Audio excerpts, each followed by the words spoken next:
some point I'm going to start really asking him some real tough, hard questions that, might push the envelope a little. All in all, I think he's really trying to communicate as much as he can, and I do have a sense that he's being upfront.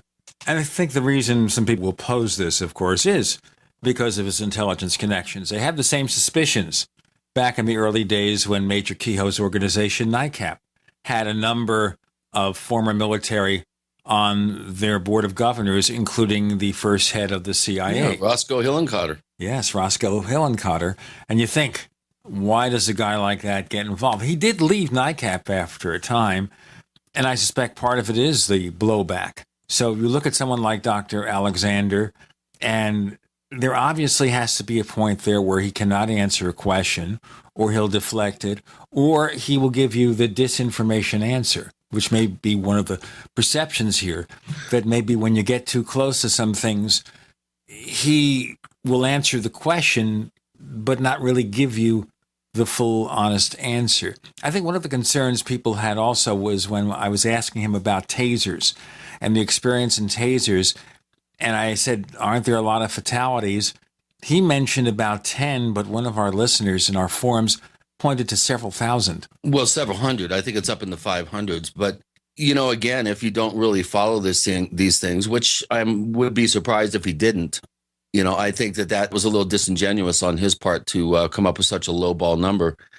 You really have to always, when it comes to classified information or potentially classified subjects and information, unless you have a need to know, there's no way that you're going to be able to compromise sources. And if you are, you're going to be extremely lucky. And I would think it's rare to be able to get around and circumvent not having a need to know.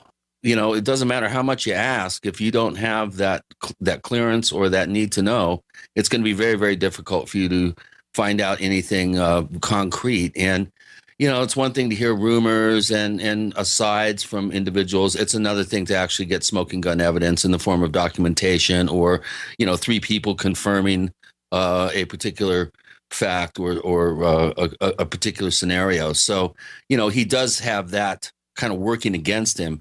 And his attempt to form a UFO working group within the intelligence and military community to try to figure out the extent of official knowledge of UFOs, I think was kind of doomed from the beginning because of this whole scenario of having or not having a need to know. You can ask away and you'll never get the answers. And then it gets back to the original thing. If I tell you I have to kill you, which is a joke, but it means he couldn't tell you even if he knew. He couldn't even tell you if he knew. And it gets back to that revolving circle. But anyway, he's a fascinating guest, and let's hope that we have him on again and we can ask him more questions. Now, the run-up to this week's interview, and we have Travis Walton joining us, and of course we all know the story. Back in the 1970s, he was apparently abducted by aliens. So the story goes, he was missing for several days, 5 days, and he was just a mere 22 years of age when it happened. Now, obviously lots of questions have been raised about Travis Walton, number one of which, of course, is, was he telling the truth? What was he doing for those 5 days? Some say, of course, they point to supposedly contradictory results with polygraph tests as an example to raise suspicion. Of course, the story was featured in a somewhat fictionalized form in a movie from the 1990s called Fire in the Sky, where actor D.B. Sweeney played Travis Walton. So, it made him famous, but certain parts of that movie, including the abduction scene, were heavily fictionalized. Yeah, we'll talk to him about that, and I've already talked with Tracy Torme, the producer of the movie, about it, and there was some friction that occurred between the studio and the production crew and people that were responsible for producing the movie, and they were pretty much forced to ratchet up the fear factor and heavily fictionalize the interior scenes, which were originally filmed the way they occurred, and they were sent back in to redo them because it wasn't scary enough. It's a movie. It's an entertainment company. And to them, it's not a documentary. To them, it is something that is designed to get a big box office result. As a movie, it was a middling success. I guess it recovered the production cost, but not much more. And of course, Tracy Torme explained some of that the last time he was here on the Paracast. Right. So we know about that. So we'll ask Travis about the differences between the fictional version and what really happened to him, get some up to dates. And he's got this conference coming up in the same place where this incident occurred, somewhere in a way up there in the woods, somewhere in Arizona. It's actually, the conference is going to be in the little town that he ended up waking up and finding himself back on Earth, as it were, in Heber, Arizona, which, as the crow flies, is only about an hour from me, not even. If I could, get on my my little personal helicopter and fly over there, I could probably do it in about 45, 50 minutes. So it's right down the Mogollon Rim from me.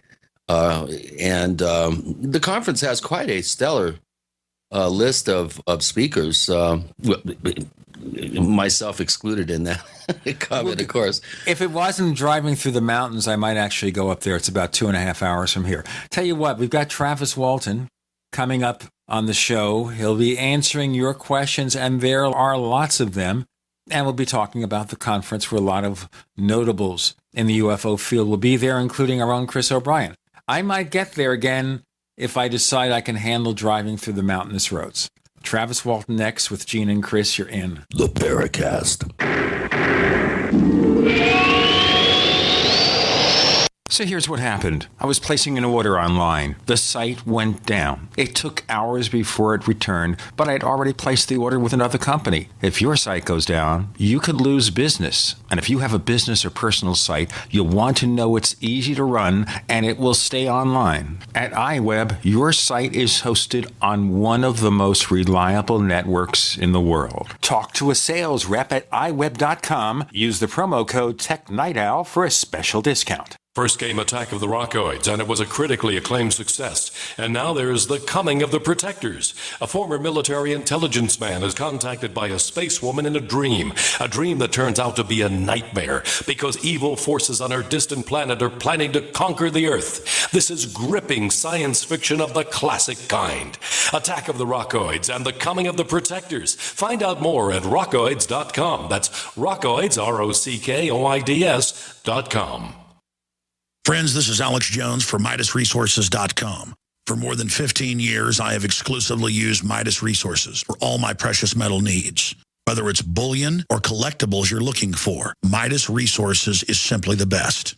I own my gold as a hedge against inflation. This Federal Reserve fiat currency could go the way of the Deutschmark and the Weimar Republic anytime. In these historically dangerous times, it makes sense to physically hold gold and silver. Midas already has some of the best deals in the industry. But if you give them a call and mention the radio special, they will give you a list of the day's super specials. Midas brokers are standing by to answer all your questions at 800-686-2237. They also have a lot of informative free literature explaining the opportunities and risk of holding precious metals. They are ready to answer your questions at 800-686-2237. Again, that's 800-686-2237. Don't complain about your cable bill going up and up and up. Do something about it. Grab a pencil and jot down this special number, 1-855-905-MY-TV. The more cable TV rates go up, the better digital satellite TV looks. Say goodbye to the cable guy and get more of your favorite channels in 100% digital quality for less money. Call 1-855-905-MY-TV. Sign up for packages starting as low as $19.99, and there's no equipment to buy. You get free HD TV upgrade, a free DVR upgrade, and free professional installation. You control what you watch when you watch it. Record your favorite shows. Pause and rewind live TV. Even skip the commercials. Watch local channels too. At just $19.99, what are you waiting for? Pull out your major credit or debit card. Call 1-855-905-MY-TV. 1-855-905-MY-TV. Say goodbye to the cable guy. Cut costs and get more. 1-855-905-MY-TV. 1-855-905-MY-TV. What good is a big Berkey water filter? We get that question a lot here at BigBerkeyWaterFilters.com. And in a word, the answer is protection. Protection from water main breaks, E. coli contamination, environmental chemical spills, pesticide runoff, chlorine taste and smell, and all forms of fluoride. Plus, Big Berkey water filters are the original gravity water filter system and most trusted on the market for a reason. Tested by multiple independent NSF EPA certified labs, they are the gold standard in water purification. At only 1.7 cents a gallon, a single set of filters can last for 5 to 10 years. That means big savings. Big Berkey, the one that's powerful enough to purify stagnant pond water. Get a Big Berkey today at BigBerkeyWaterFilters.com. GCN listeners receive 5% off all ceramic filter systems. Visit our website or call 1-877-99-BERKEY. That's 877-99-BERKEY. Big Berkey Water Filters, for the love of clean water. We'd like to hear from you. If you have a comment or question about the Paracast, send it to news@theparacast.com. That's news@theparacast.com. And don't forget to visit our famous Paracast community forums at forum.theparacast.com. I'll tell you, as Chris said in our previous segment, I think we've had more requests over the 8.5 years of the Paracast to bring on Travis Walton than just about any other guest. And Chris and I have asked him over the years, and now we finally got it together.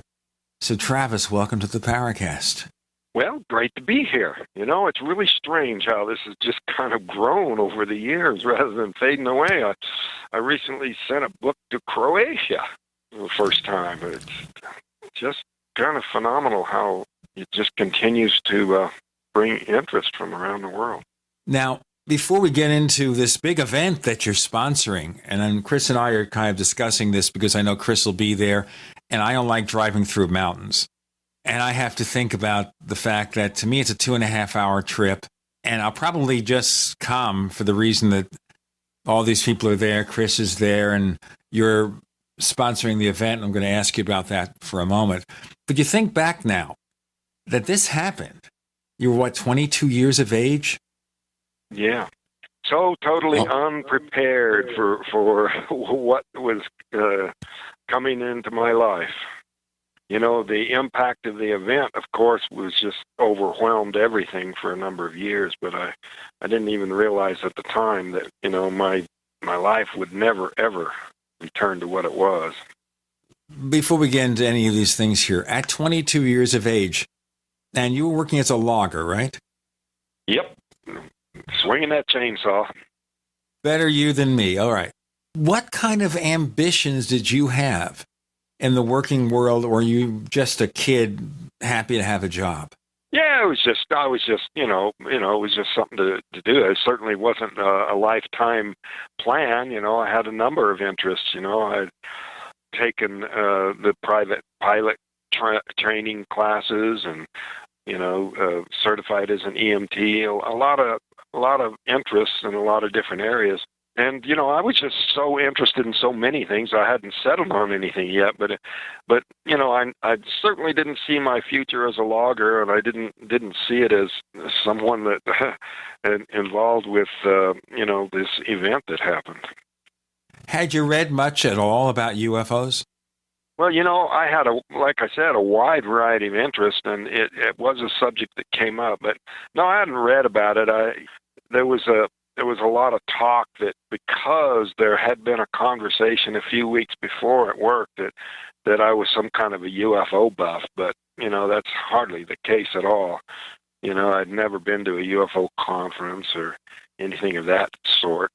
It was just that there had been some cattle mutilations in the area, and they were in the news, and so it kind of brought the conversation up.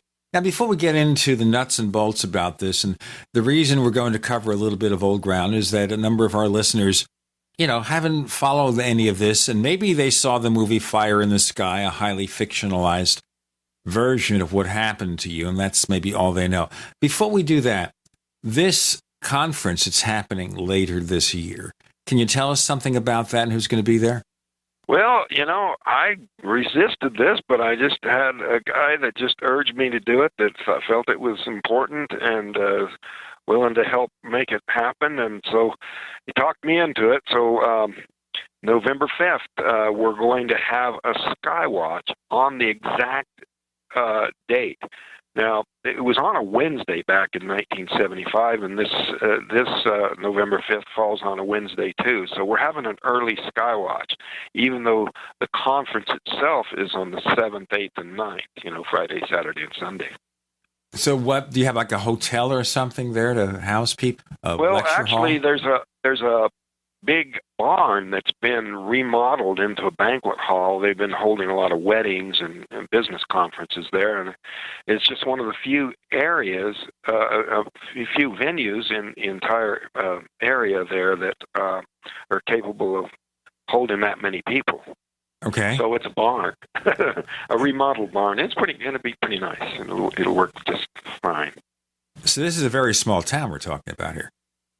Yeah, it's a pretty small town, and my greatest worry is having enough hotel space, But there's a lot of campgrounds there, too, so we're going to encourage as many people who come to, add a little element of adventure and come and make it a camp out, too.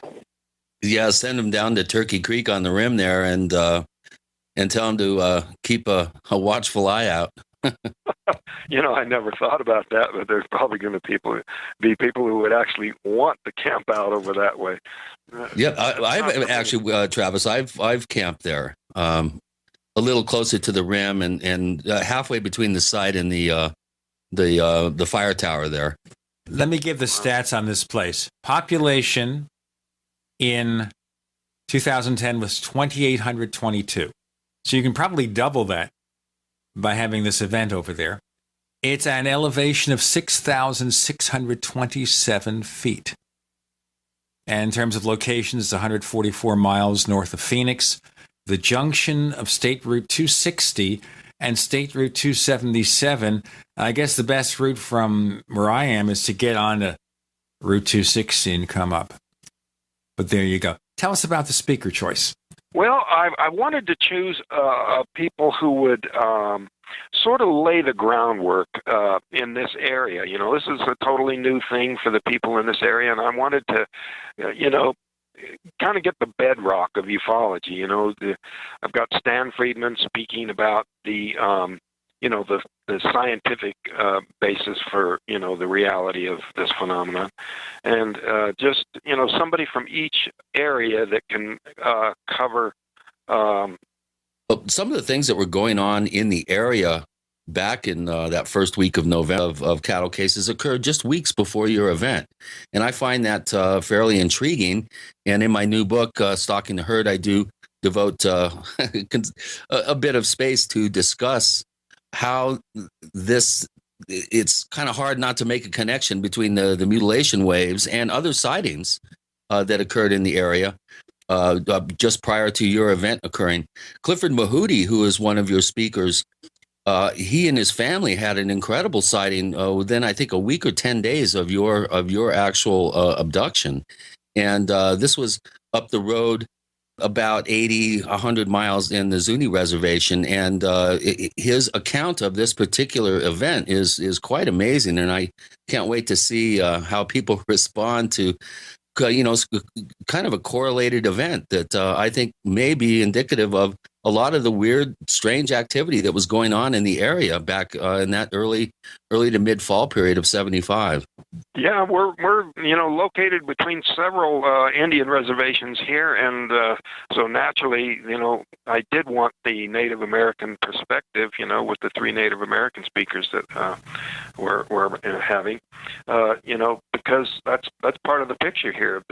My incident happened, just a quarter of a mile from the border to the Apache reservation. So, yeah, 80 miles away is just a blink of an eye for these machines, these craft.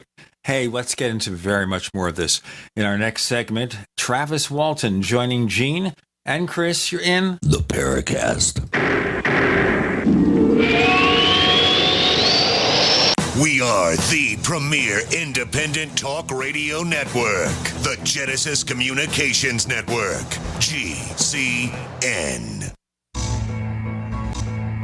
Is there a secret UFO agenda? Do strange creatures from the darkest corners of the mind roam the earth? Is there evidence for mind control, time travel, or devious government conspiracies? Find out the inside scoop on the latest conspiracies, paranormal activity, and Fortean phenomena when you subscribe to Tim Beckley's Conspiracy Journal. It's jam-packed with stories, special book and DVD promotions, and the best news, it's absolutely free, sent right to your mailbox. Plus, a bonus free email newsletter sent out every Friday. Simply send an email with your name and address to Mr. UFO at webtv.net. That's Mr. UFO at webtv.net. Find out what they don't want you to know.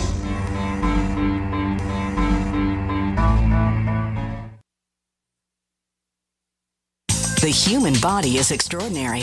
Despite all the stresses we inflict upon it, it still works hard to stay in balance. Thousands upon thousands of people rely upon Heart and Body Extract to help their body stay balanced. This excellent 100% natural herbal formula helps maintain healthy blood pressure levels, cleans arteries, promotes good circulation, balances cholesterol, and more. HB Extract, paired with healthy lifestyle choices like good nutrition and exercise, can give you a life free of pain, sickness, and fear. Recapture your youthful vitality and experience your body healing itself with the aid of HB Extract. It's extremely effective and it starts working in just days. Visit hbextract.com to learn more and to read scores of testimonials from satisfied customers. And we've never increased our price in over 10 years. That makes Heart and Body Extract as great a value now as it was the first day we sold it. A healthy heart is a happy heart. Call 866-295-5305 or go to hbextract.com. This alert just came in. This special announcement is for business owners and leaders of organizations who've been waiting for the right time to build. General Steel has made it impossible to wait any longer with rock-bottom prices that could save you thousands. That's right, General Steel, America's leader in pre-engineered structures, is offering buildings at prices you will never see again. Don't miss these prices. A 50 by 100 for $35,000. You heard right, that's 5,000 square feet for $35,000. Manufacturers, if you need a larger building, try a 100 by 100 commercial building for $129,000. You can't afford to rent with these prices. Imagine a 70 by 100-foot church building for under $69,000. With the economy improving and interest rates still at historic lows, you can't afford to wait. So call 866-91-STEEL. Lock in your price now. Call 866-91-STEEL. That's 866-917-8335.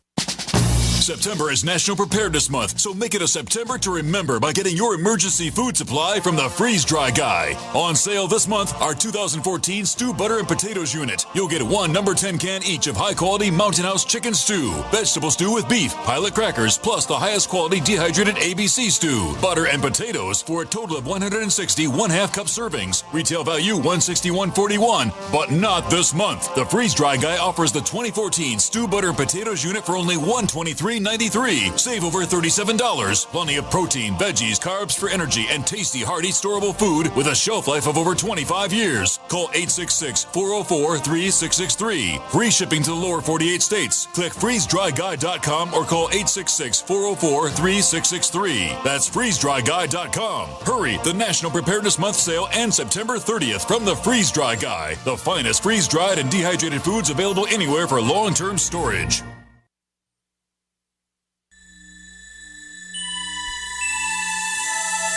This is Jacques Vallée. You're listening to the Paracast, the gold standard of paranormal radio.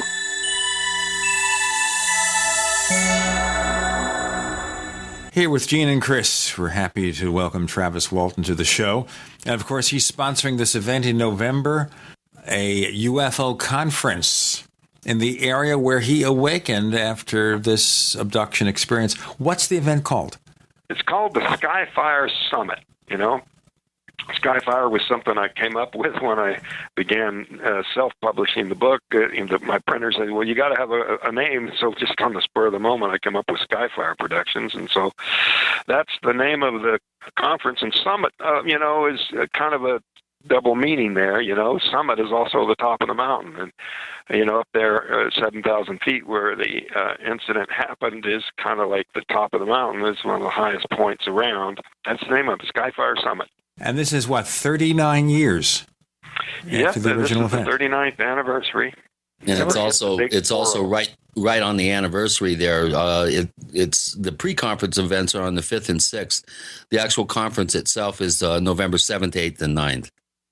Yeah, well, there's even some international media in attendance already. We just barely announced, but there's a major French magazine writer flying in from France, and there's also a movie being shot, and they're going to do a little filming.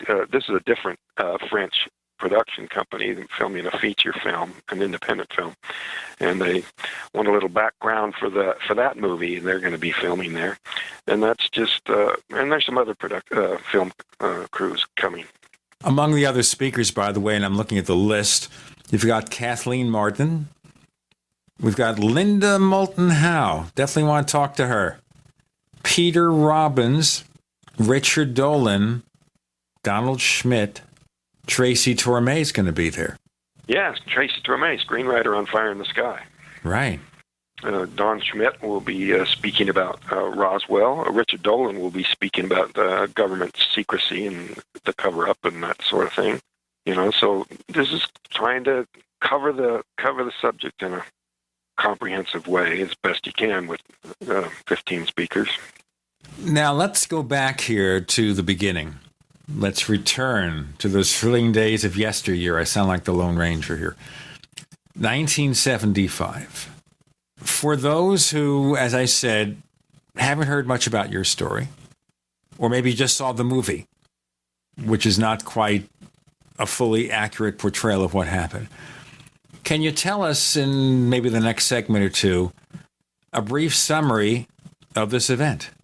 Travis? Well, that's some of the things that the movie did get right was, here was this event, coming out of the blue, no pun intended, coming out of nowhere for a group of loggers on the way home from work. We'd finished up work and we're headed out of there. And at first we just saw this glow off in the trees. And it wasn't until we got where we had a closer view of it that we realized, that this was something truly extraordinary. I mean, the minute we burst into the clearing and had a clear view of it, everybody knew what it was immediately. The skeptics who say, oh, we just saw the planet Jupiter, or somebody was saying it was Air Force helicopters on maneuver, just silly explanations that, have nothing to do with what we're reporting and describing in detail, Here it is, wham, just unmistakable. But I just assumed it would take off before I got close. So when I started towards this thing, it was kind of a major miscalculation. The closer I got, the more anxious the crew got. And of course, the more scared I became. And when I got right up to it and was sitting there just awestruck by the magnificence of the sight of this thing, it was, the guys in the truck, some of them said, you could just tell something was going to happen. And I think what they were really talking about there was that there was some kind of an energy buildup happening, a charge. They say that people who are, near or, about to be struck by lightning, they'll feel this, the hair rising up on the back of their neck. They're like there's a kind of a sensation of the charge before it actually erupts. And I think that's kind of what it was, because when it suddenly got louder and started to move, I just jumped into a crouch, and because there was a log in front of me, and I was just trying to get down behind that. And when I stood up to run back to the truck, I actually closed the distance between me and the craft, and I think this energy that was building up burst out of there and went to ground through me. for so many years it was interpreted as, like a beam that was fired, some sort of a defensive weapon, or maybe deliberately attempting to, stun me or something. But, now I really do think it was just an accident that happened because, I got so close so suddenly, and this energy hit me. Even my foremost detractor as an anti-UFO guy wrote a whole paper describing how he thought that these sightings that pilots had were just a result of this incredible electrical charge that builds up in the surface of airplanes when they travel through the air at high speed. When you refuel an airplane, you have to put a ground wire on it to prevent the spark from igniting the fuel. And, he was saying in this paper that this, can be in millions of volts. And he was trying to explain UFO sightings in that. But none of the physicists and the scientists who examined the paper were all that impressed with it. But it does, document a genuine effect that when something flies through the atmosphere at a very high rate of speed, that it can build up these enormous charges. So it could have been something like that because, this UFO obviously could fly much faster than an airplane. But it also might have been sort of a side effect of the propulsion system or something. The tree growth that was later discovered, to have affected the trees nearest where the craft came down, could have been as a side effect of the presence of the craft and it emanating this energy. But, something that just occurred to me is, what if they were actually doing some kind of an agricultural experiment, and that was the reason for this charge, and that I kind of got in the way of something that was really intended for trees and was injured by it. So rather than being an abduction, it was more of an ambulance call, more of an attempt to revive me due to an accident that was really all my own fault. So you think whoever piloted this craft was trying to help you or save your life even? Yeah, that's what I'm thinking, because, in the movie, in the movie, Hollywood is always accused of exaggerating and embellishing everything, but in the point where this bolt of light hits me, it was far more violent, just a more dazzling sight than they portrayed in the movie. And, it's surprising that, Hollywood never wants to pass up a chance for a light show, but the actual blast from that was so powerful that, my body was flying through the air all like a rag doll, and, just parts of my arms and legs that come, sticking out of this ball of energy, to where the crew were saying that they were, arguing amongst themselves whether it had burned me up, disintegrated me, and Ken was saying on the way back that, his greatest fear was what my body was going to look like, all burned up, because the violence of it, the power of it. Dwayne Smith, who later became an electrician on industrial stuff, was saying that it sounded like high voltage to him, that this blast of energy, seemed very electrical. Let's go into that response in a moment in our next segment. We have Travis Walton joining us this week. Of course, he wrote the book Fire in the Sky, and a movie was made of that book with a few changes that we'll go into in a moment. With Gene and Chris, you're in the Paracast.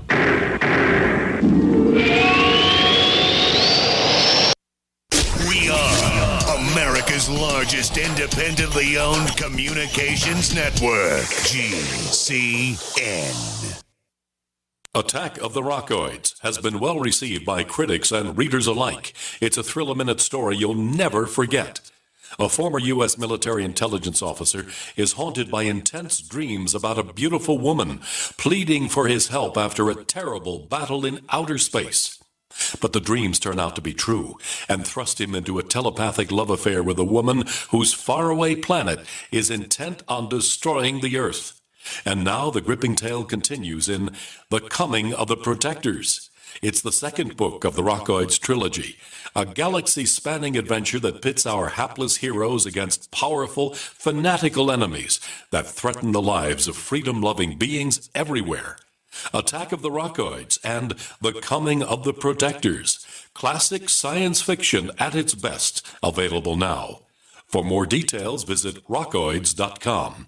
That's ROCKOIDS.com. Have you heard? Proactive Plus is faster and better than ever. Stay tuned for a 1,000,000 bottle giveaway, and you'll also receive free shipping. Do you have troubled skin? Acne? Well, we have great news. With Proactive Plus, your acne can heal, and you can help prevent new breakouts from happening.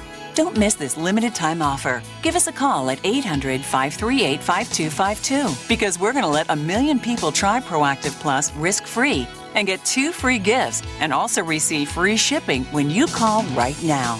You heard it. This offer won't last long. So call Proactive Plus now and you'll receive a 60-day risk-free trial of Proactive Plus, 2 free extras, and free shipping. Call 800-538-5252. This is our exclusive radio offer, never on TV. Get your risk-free 60-day trial of Proactive Plus with free shipping. That's right, free shipping. Don't wait. Call 800-538-5252. That's 800-538-5252. I will never forget the day my son Jeremy told me he hated me and slammed the door in my face. I'm behavioral therapist Janet Lehman. Behavior problems can turn the child you love and your life into a nightmare. That's why my husband James and I created the Total Transformation, the step-by-step program that shows you how to fix the worst behavior problems and get your child to respect and listen to you again. No matter what the behavior, defiance, backtalk, angry outbursts, disrespect, we can help you stop it. Now you can get the Total Transformation for free. All you need to do is get the program and let us know how it works for you. You can keep it forever for free. Limited number of free programs available. Call now. 1-888-912-1595. 1-888-912-1595. That's 1-888-912-1595. 1-888-912-1595. We all know that Berkey Water Purification Systems are the most trusted name in water filtration. As an authorized Berkey dealer for over 6 years and serving thousands of satisfied customers, the Berkey Guy offers amazing specials for Berkey Water Filtration Systems. The Berkey Light Systems include a set of self-sterilizing and recleanable black purification elements that purify water by removing chlorine, pathogenic bacteria, cysts, and parasites to non-detectable levels and remove harmful chemicals such as herbicides and pesticides. Order the Berkey Light System today, complete with 2 black Berkey elements for only $231, and the Berkey Guy will ship your order free of charge. With the purchase of a Berkey Light, the Berkey Guy is also offering a set of fluoride and arsenic filters for only $39.99. That's over 30% off the retail price. Call the Berkey Guy at 1-877-886-3653. That's 1-877-886-3653. Or order online at goberkey.com. That's goberkey.com today.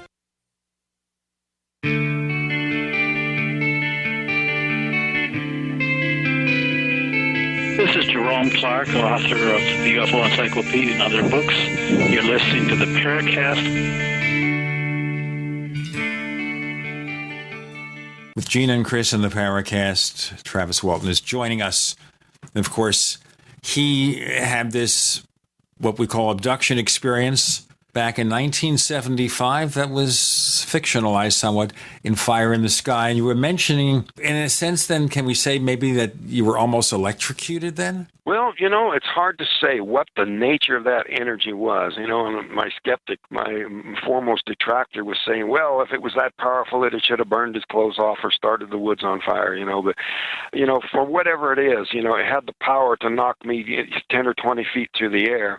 And as you know, a police stun gun is perfectly capable of knocking someone out without catching their clothes on fire. But in one of the police reports, the deputy wrote in his interview with one of the crewmen that they had described it as looking like a long blue flame. But other crewmen described it as like a big, blue laser blast or something, a lightning bolt sort of a thing. Whatever it was, I think it was probably very likely that it did cause at least cardiac arrest. And after I was returned, I underwent a whole battery of medical tests. And one of those was an electroencephalogram, which is a brainwave scan.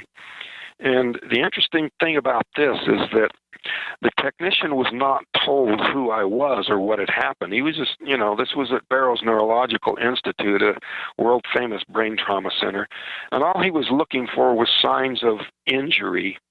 And he did remark on an unusual brainwave pattern there. And to me, this supports the idea that the energy did have some sort of a lasting effect on the nervous system.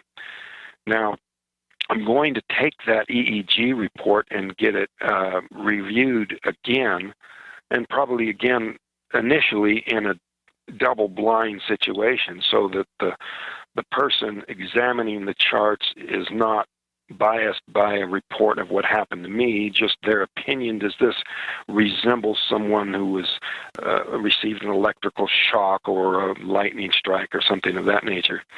And then also, as follow-up, to actually repeat an EEG and see if that wave pattern is still there.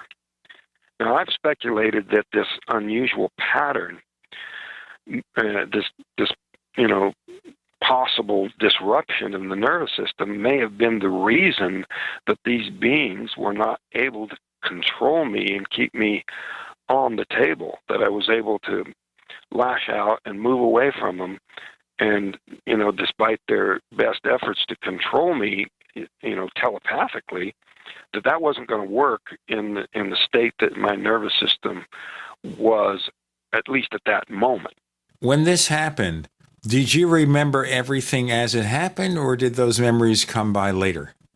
Well, I was not able to relate what I'd experienced to anyone for a number of days completely, because it was just so traumatic to talk about that, I was just, doing everything I could just to hold it together, and talking about it, I would just break down. So the main thing that was accomplished with the hypnosis was not to try to get at the blocked portion of my memories, but to allow me to recall or relate what had happened to me, separated from that fear. So, the relaxation techniques and all that, although it was still extremely intense, was the first time I was actually able to relate that conscious period.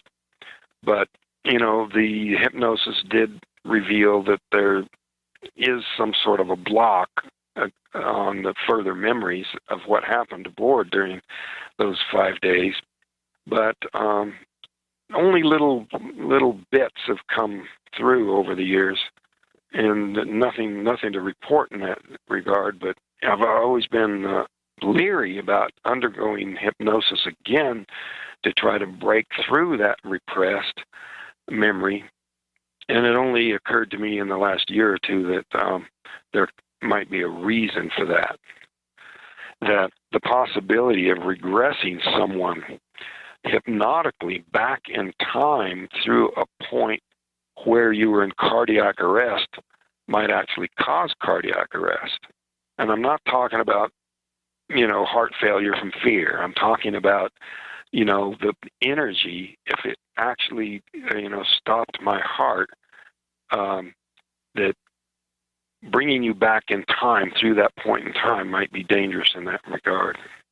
Well, my question would be, so I was not aware that you were under some sort of regressive state when you first were able to come up with details. How much did you remember when you were lying there after being returned? And I want to go back to the actual everything event. Everything that was related under hypnosis was what I remembered before I underwent any hypnosis at all. So, a lot of people are curious about that, because one of the things the skeptics try to say is that these memories are really just implanted by the hypnotist with leading questions. But that was not the case at all. I related bits and little fragments of it prior to that, sort of a disjointed interview with the sheriff, just a few things that I'd said to my brother, immediately upon him retrieving me from the telephone booth. So, the memories were there intact. It was just the ability to express them. And that was really all that was achieved by the hypnosis. He wasn't, in any way breaking through the block. In that vein, we have a series of questions from one of our top posters at forum.theparacast.com, Burnt State. He's wondering, upon your return, you were described as being in a healthy condition but absolutely terrified. What psychological support or assistance, if any, did you receive immediately afterwards to deal with the news media and to get through the first lie detector test? And how much conscious recall do you have in terms of hours over that 5-day period? Because it sounds like a lot of it is still just a blank.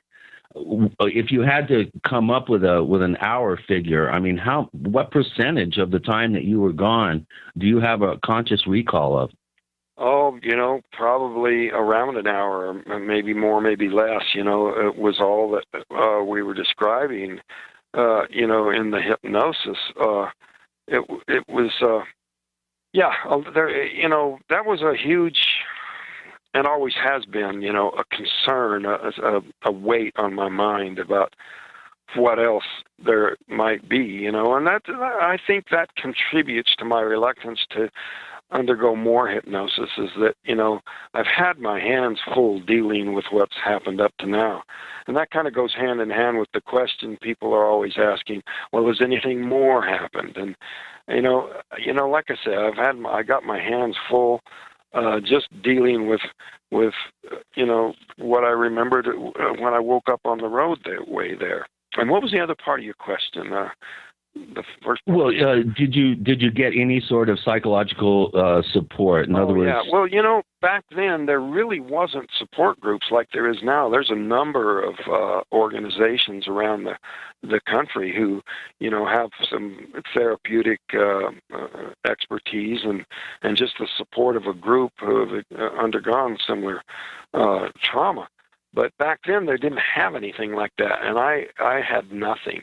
Even the psychiatrists, the team that examined me early on, they were so embedded in the orthodoxy that they wanted to interpret this whole experience as some kind of a psychological phenomena rather than a real event. So that was of no help whatsoever. And I had no kind of counseling or, certainly no medication of any kind to deal with this enormous stress that I was undergoing. The memory of what I'd been through and all that was huge. And then to have all these horrible accusations being slung at me and my reputation, being dragged through the media.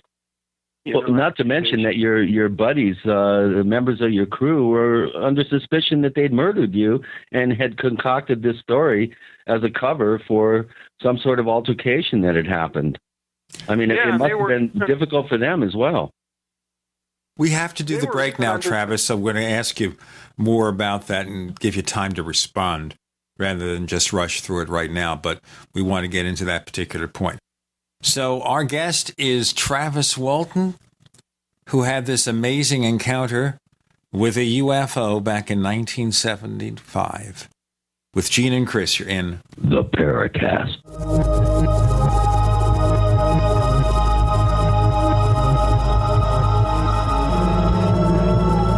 A little right, a little left, but always independent-minded. The Genesis Communications Network, GCN.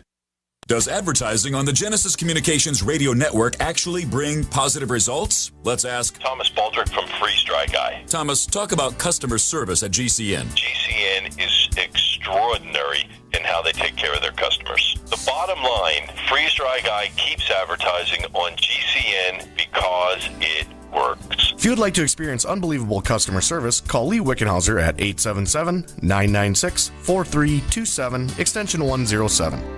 We the people grow cotton, weave fabric, engrave ink, embed strips and fibers to protect from counterfeit, then carting to a private bank, having it lent back at interest, forcing taxes to service debt. This capitalism, or was Jefferson correct when stating a central bank issuing the public currency is a greater menace to the liberties of the people than a standing army? Hi, Ted Anderson. I'm placing a free silver dollar in a book that explains our monetary system. Call for your copy, 800-686-2237. It's time to understand the system. Call 800-686-2237. That's 800-686-2237.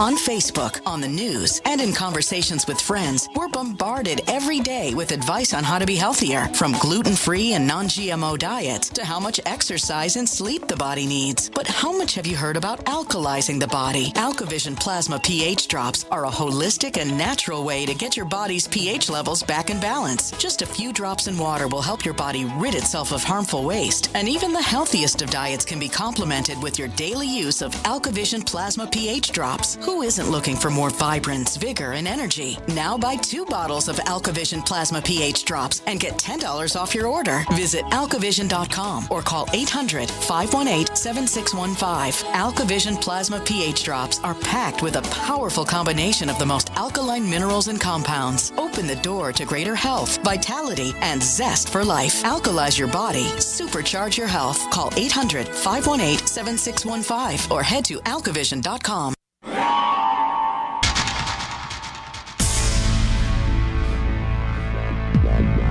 Welcome back to the Paracast, the gold standard of paranormal radio. And now, here's Gene Steinberg.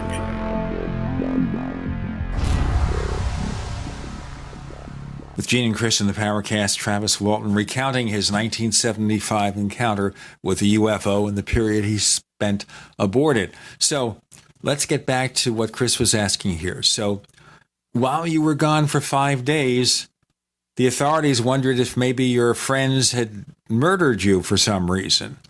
Can you tell us more about that?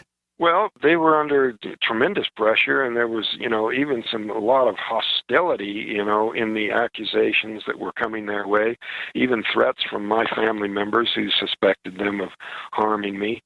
So they were protesting their innocence and saying they were willing to take sodium pentothal, lie detector, whatever, and the sheriff took them up on it. Whether he heard about their requests or just did it on his own, he called in the state police lie detector expert, the top guy in the state, and had them tested.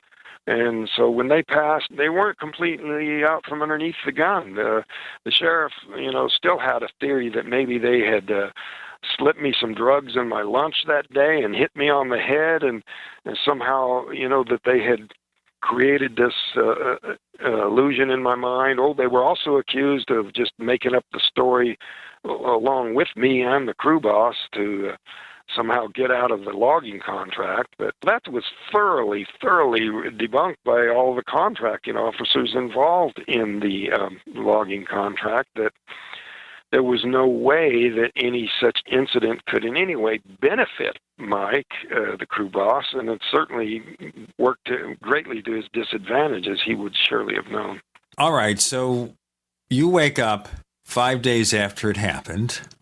Let's get more into your perceptions. They just suddenly feel like you're waking up after a night's sleep? What were your impressions? Yeah, it came to pretty quickly, and I still have a little pain in my head for a number of hours afterwards, but it was cold, and I was lying face down, and it was dark, but I could see there was a light above me, so I turned to see where the light was coming from, and it went off before I looked, but there I could see above me this craft hovering in the darkness just for an instant before it just shot up into the sky.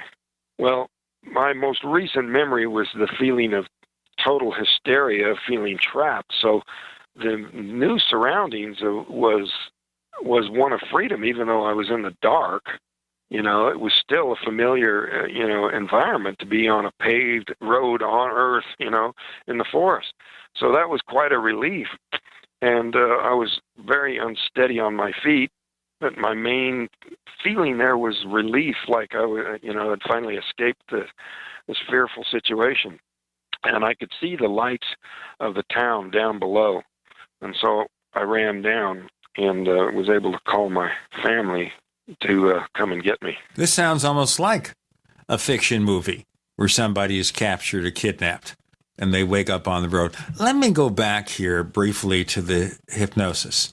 Now, the person who hypnotized you, was that person previously familiar with UFOs and or abduction experience, or just coming at this as a neophyte in that particular category? Well, the hypnotist was Dr. James Harder from the University of California at Berkeley, and he was a member of the Aerial Phenomena Research Organization. So he had done hypnosis in this type of a situation before.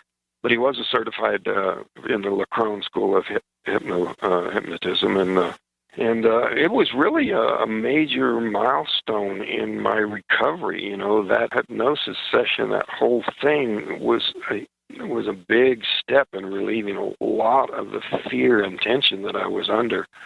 It was unbearable. And, his technique was amazing, and the ability to calm and relieve that fear. You bring up APRO, UFO organizations that really did descend on you and the area because of the intense media scrutiny that ensued after your return. In the movie, the UFO investigators are portrayed in not so kind of a light.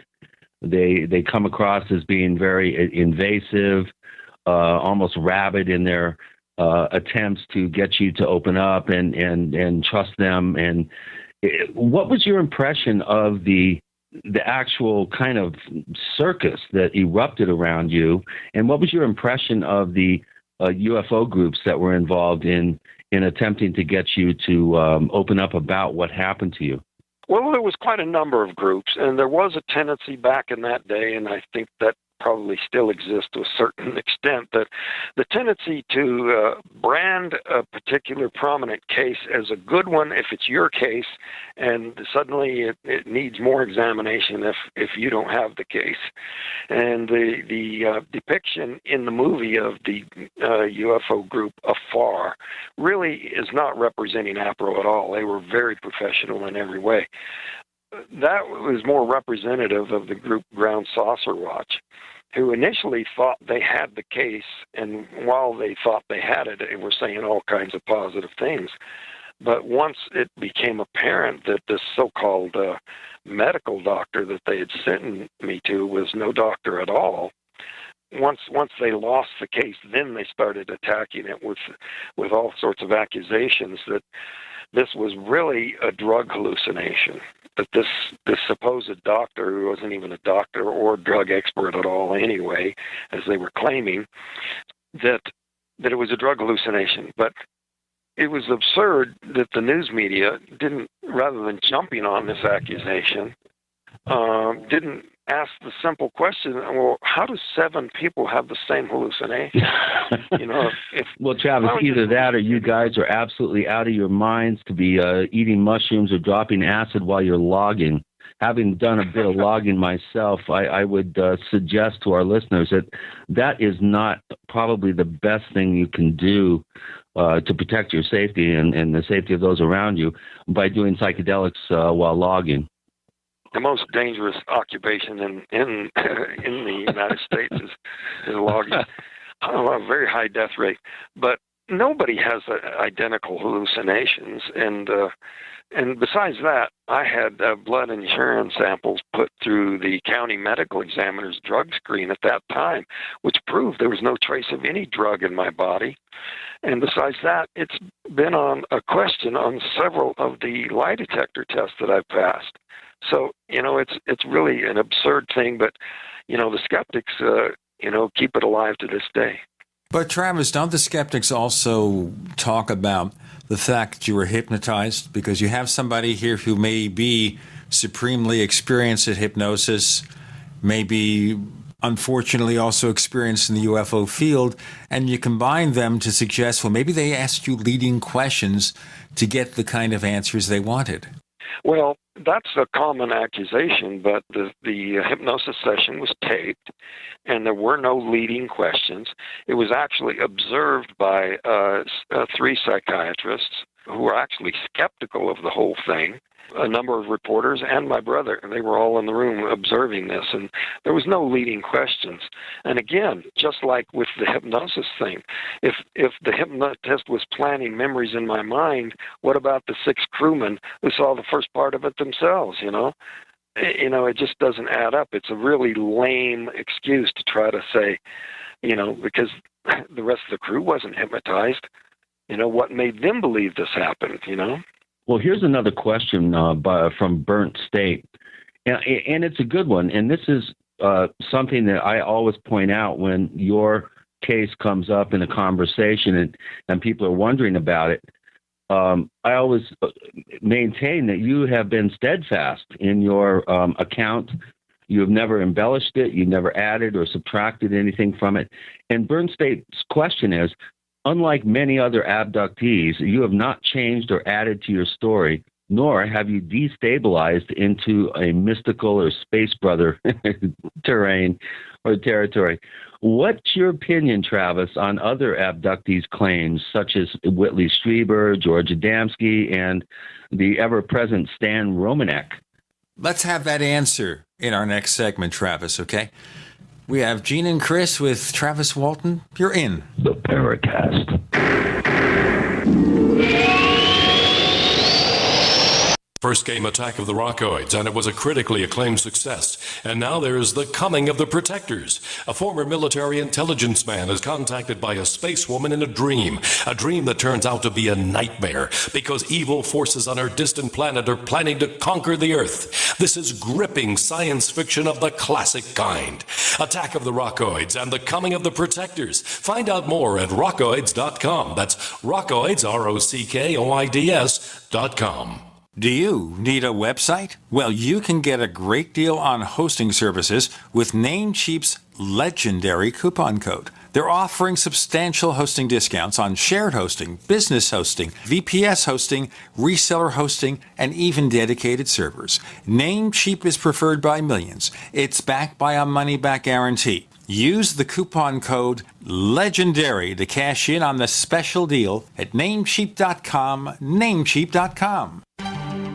Mike Stenerson for Midas Resources. At no time in history have precious metals been more important, certainly not in my 22 years in the industry. The dollar has lost over 90% of its value in the last 60 years. No fiat currency has ever survived the government printing presses. Ours is not immune. The time is now to be proactive. 1-800-686-2237, extension 116. Anything tied to the dollar is at risk. CDs, annuities, 401ks, IRAs, stocks, bonds, you name it, so decide. Do you want to leave a legacy of wealth or debt for your family? The choice is yours. Call me at 1-800-686-2237, extension 116. That's 1-800-686-2237, extension 116. Be proactive, not reactive. Call 1-800-686-2237, extension 116. At 30dayfoodsupply.com, you can now purchase a one-of-a-kind product not available anywhere else. A meatless burger dry mix in 4 delicious flavors. With our new Oregon Trail Foods vegan burgers, all you do is add water and fry. They need no refrigeration. They're packaged in Mylar bags with an oxygen absorber for a long shelf life. They're non-GMO. They're gluten, soy, nut, and chemical-free, but they're loaded with flavor. And a good source of carbs and protein, yet low in sodium. Flavors include Italian, spicy Mexican, 6 vegetable, and black bean olive.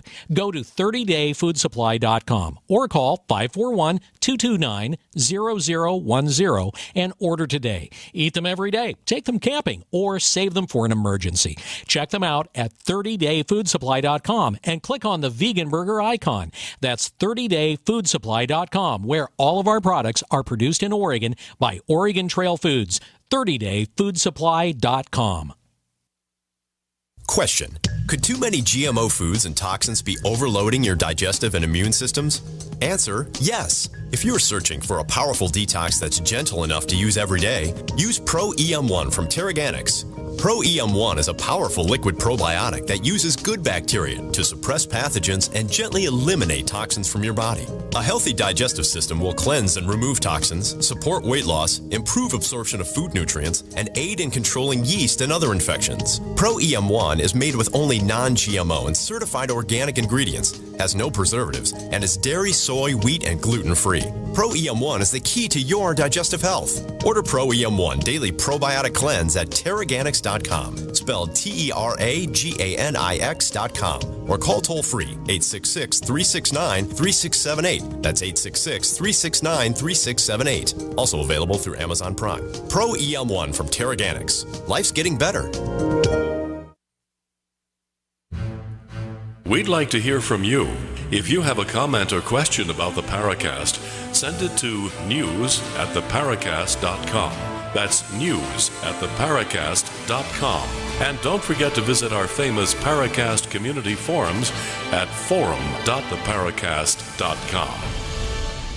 Travis Walton is here today to answer your questions and ours, and he was asked one specific one by Chris from a frequent poster on the forum's Burnt State. Travis, can we have your response now? One of the things that really outraged me about some of the skepticism was that people were passing judgment on my case when they didn't have even the most rudimentary facts of what happened. I mean, if you're going to attack something, you ought to at least find out what I said before you start saying what I said wasn't true. And so, in the first pages of my book, I quote Emerson, "Condemnation without investigation is the height of ignorance."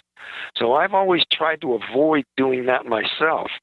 And undoubtedly, as you would expect, being out there talking about this, I've encountered a number of other reports and people who have described certain things that have happened to them of a similar nature.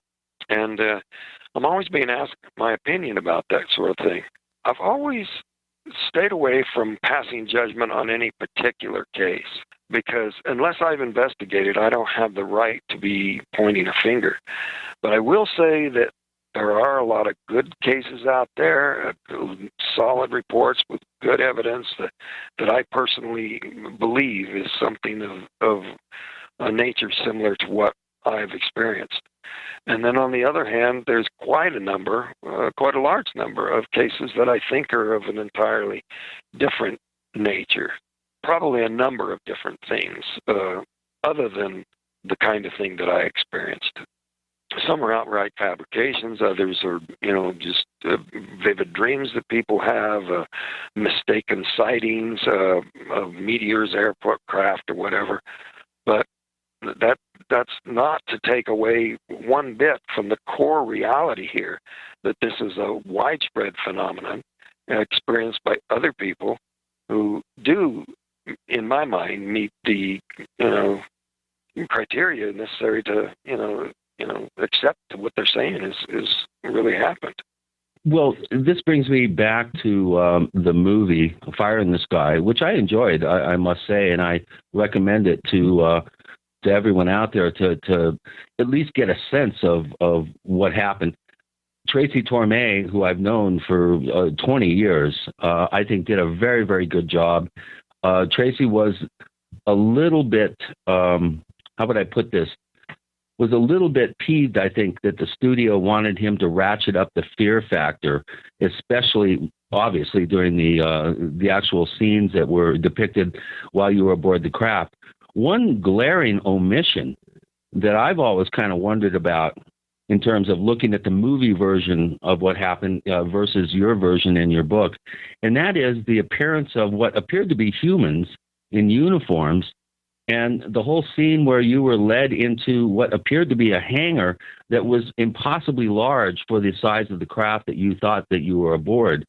My first question is, why was that left out? And then would you give us kind of a description of these humanoid types and how they interacted with you? Well, it's not just the movie that left that out. In countless write-ups about this, magazine articles, interviews, documentaries, the presence of human-looking beings is just avoided altogether. To me, that's the most intriguing question. It led me to wonder if there was some Earth-based connection, and it could be the key to the whole thing. But people avoid it, and I think, for the most part, including the movie, that this is done because they're trying to emphasize the invading monsters aspect of it. I gave a talk to a group in Hollywood recently, actors, directors, producers, and I was, basically pleading with them and, pointing out that, that there's such a wealth of story material about the civilizations on other planets without resorting to the invading monsters thing, that, there's all kinds of other fascinating storylines that they could come up with without, demonizing and making this into a horror story. Why don't you describe these humanoid characters and give us what your recollections would suggest are beings that are very similar to us, if not maybe us? Give us kind of a sense of who these beings were, what your interactions were, and the kind of role that they played within this whole kaleidoscope of events that occurred while you were aboard the ship. Well, the extreme fear that I was experiencing, seeing a familiar form like that was a relief, and I immediately interpreted it as a rescue. Their similarity to us led me immediately to assume they were us, but, I more and more I think that that's not necessarily true at all. You say similarity to us in what respects? Well, they would pass in a crowd on Earth. They were, tall, healthy, muscular, young-looking people, and kind of alike in a family sort of way, but, nothing that would draw that much attention in a crowd. So, my assumption that they were from Earth was totally to be expected, but in hindsight, I've done a lot of thinking about these beings and in the small creatures. I think that even in the case of the small creatures, that there are probably a number of species that look similar, but probably come from completely different planets and just get lumped together. Now, science fiction writers, and even the scientists who speculate about life on other worlds go to a ridiculous extent, in my view, of imagining creatures that are so bizarre as to be biologically impractical. Life is designed around surviving in a given environment, and life-supporting environments are going to be of a similar nature. When they look at these stars out there and they judge whether a planet is possibly life-supporting, it can't be too close to the star so that it's too hot, or too far away so that it's frozen. It's got to have water. These kinds of basic requirements of life shape the form of that life. One of the basic laws of biology here on the Earth is that similar environments create similar forms. And you can have completely unrelated species here on the Earth come to look very much alike just because their environment is so similar, even though they're unrelated. I cite a number of examples of various animal species that look very much alike but aren't, derived from each other. And so that could be the case in what's called the grays, and also in these human-looking beings.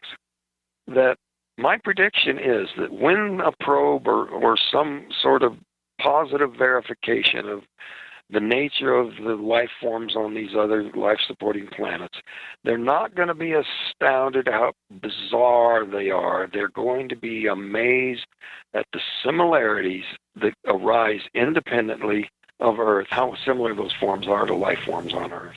Like Vulcans and Earth people in Star Trek. Travis Walton is here. Sorry I dropped that in. With Gene and Chris, you're in the Paracast.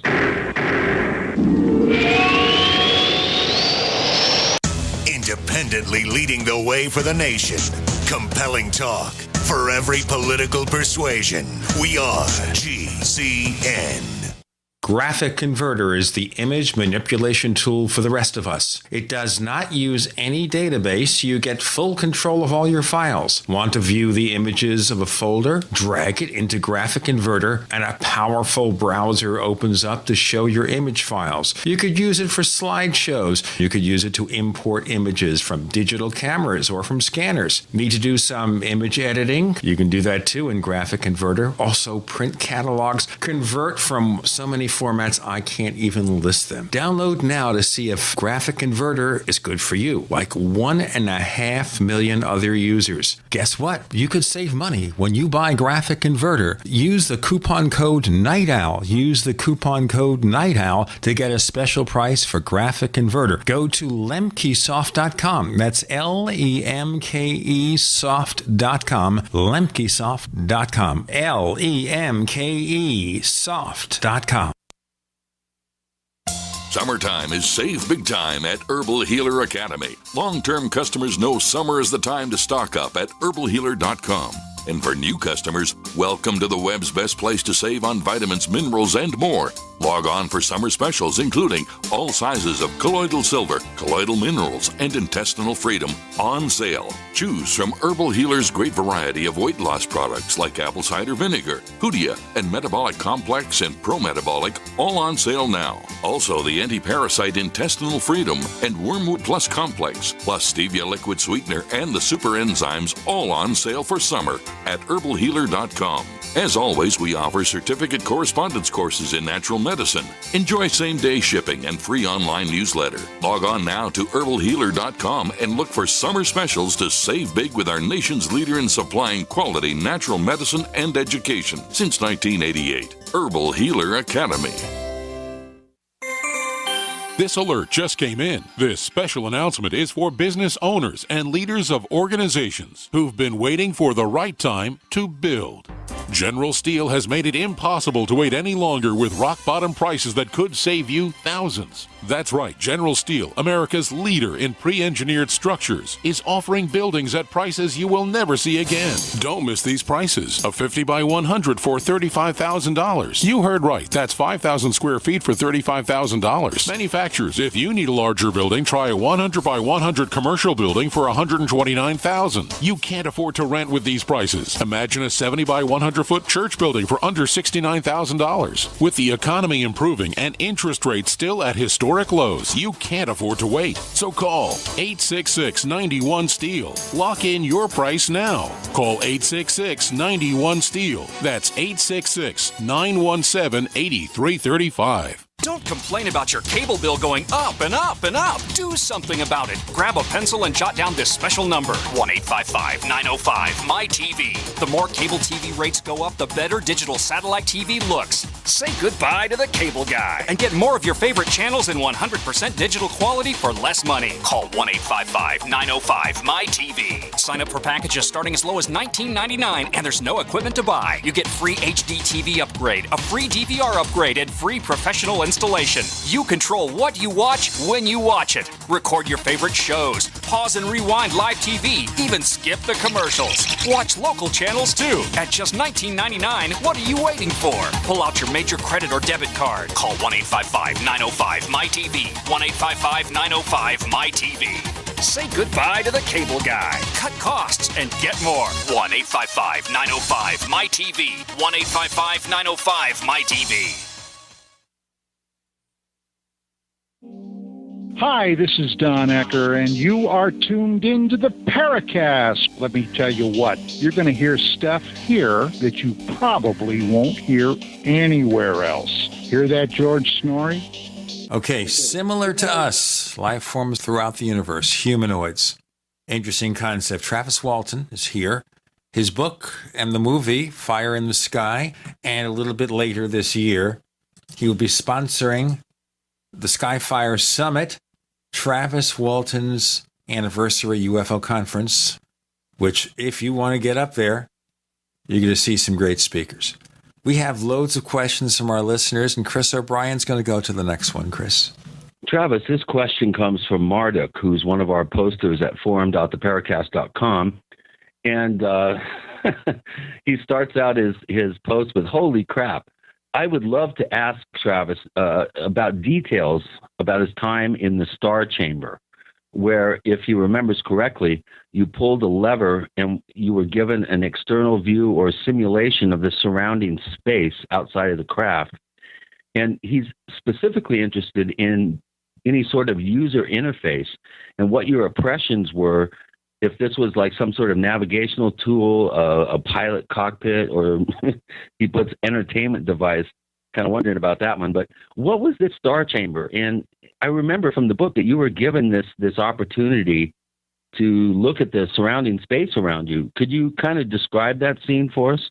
Well, that's all speculation as to whether it was a projection, a star map or simulation, or was actually a viewing of where it was at, in real time. Back then, things like touchscreen hadn't been invented, so it never even occurred to me to touch the screen to see if there would be any effect from that.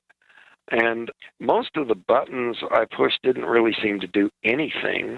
I, of course, wouldn't have known how to operate it properly or what it was for. But all I was trying to do was open a door, hoping to escape. Whether this was some technology that allowed one to view through the sides of the craft, or if it was just like a projection, a planetarium-like simulation, I was unable to, tell the difference. But when moving the lever moved the star pattern, the entire pattern moved in unison. It wasn't like stars moving relative to each other. But that was very disorienting because this projection was 360 degrees all around me. Actually, in a few years ago, I went through some kind of a carnival thing where you're walking through this tunnel and they've got a big barrel surrounding you and points of light are rotating around. And it's extremely disorienting. It's very hard to walk upright because your visual cues to vertical are distorted by these patterns moving around you. I wasn't like, gee whiz, look at this neat technology, exploring kind of a thing. It was just kind of a hysterical, desperate, mindless button pushing to try to open a door. Well, boy, I tell you, I probably would have been pushing buttons and pulling levers myself if I were in your shoes in that situation. But it sounds like the technology may have not been as exalted as perhaps you would expect aboard a craft of this sort. Have you ever entertained the possibility that maybe this was some sort of like strange military psyops experiment, that you had become an unwitting participant in something very earthbound and very classified? Yeah, I really did think about that. The idea that there was somebody from military intelligence getting involved and claiming to be a nearby witness, added to that, and the whole reality testing I was doing about what had happened here. I was grasping at any kind of an explanation, and I wondered, especially with the appearance of human-looking beings there, if this wasn't some kind of mind control experiment of some kind. And I went online and looked up mind control, and I was amazed that I had no idea that that this was an area that our government had been so deeply into. There were so many things online; it was astonishing. Well, that kind of begs the question: what did these humanoid beings that you encountered, give us a sense of their personalities, their demeanor? What sort of interactions did you have with them? What did they say? Were they trying to calm you down? Were they trying to give you information? I was certainly screaming and pleading and begging for information, and they seemed determined not to provide any. They were totally silent, and I don't think they were mute. I think they were refusing to speak. And it might just be that they realized that in my total hysteria, my total loss of control, that there was no consoling me, there was no calming me down. And we have some other questions. Do you remember ever drinking water, eating food, having to go to the bathroom? Do you have any sort of, basic human needs, recollections? You were gone 5 days. You came back in a healthy condition. Do you remember any sort of medical procedures to maybe supply you with some sort of liquid sustenance intravenously, or any sort of sense of maintaining your physical body? Well, over the course of 5 days, naturally, all those sorts of things would have had to have occurred.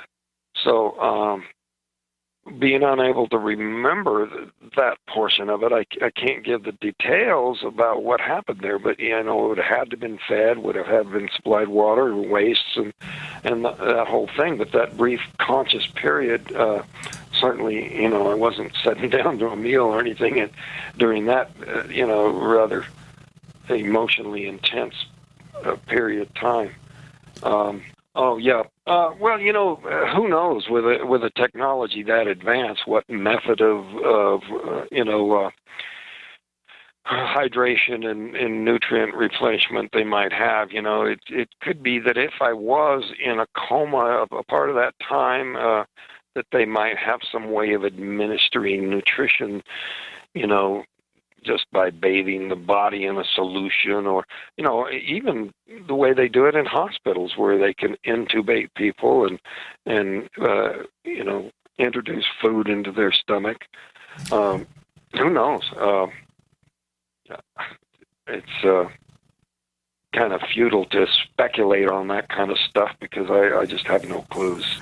When you awakened on the road in the forest, you got up. Did you have to run to the bathroom or something? Did you feel hungry? Any of these common sensations? There was some hunger and there was some dehydration.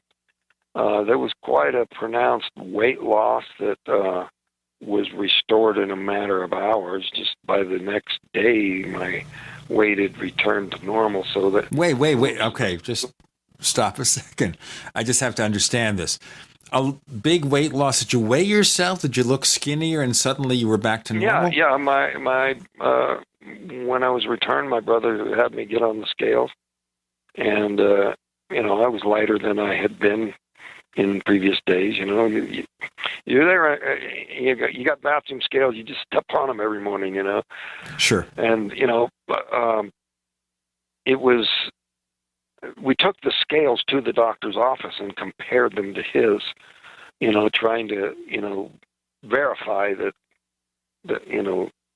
his way, the doctor's scales versus mine. And there was a weight loss there that I recovered from very quickly. That, the only way that would happen was if it was due primarily to dehydration rather than starvation.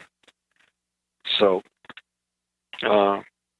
if they were supplying hydration, it wasn't quite adequate for what was necessary, but they may have had a reason for that. I'm going to ask some specific questions about that before we get to our next question from a listener in our next segment. Travis Walton is here with Gene and Chris. You're in the Paracast.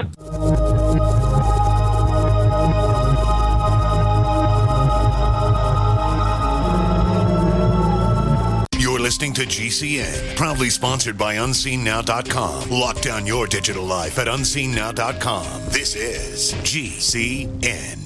So here's what happened. I was placing an order online. The site went down. It took hours before it returned, but I'd already placed the order with another company. If your site goes down, you could lose business. And if you have a business or personal site, you'll want to know it's easy to run and it will stay online. At iWeb, your site is hosted on one of the most reliable networks in the world. Talk to a sales rep at iWeb.com. Use the promo code TechNightOwl for a special discount. First came Attack of the Rockoids, and it was a critically acclaimed success. And now there's The Coming of the Protectors. A former military intelligence man is contacted by a space woman in a dream that turns out to be a nightmare because evil forces on her distant planet are planning to conquer the Earth. This is gripping science fiction of the classic kind.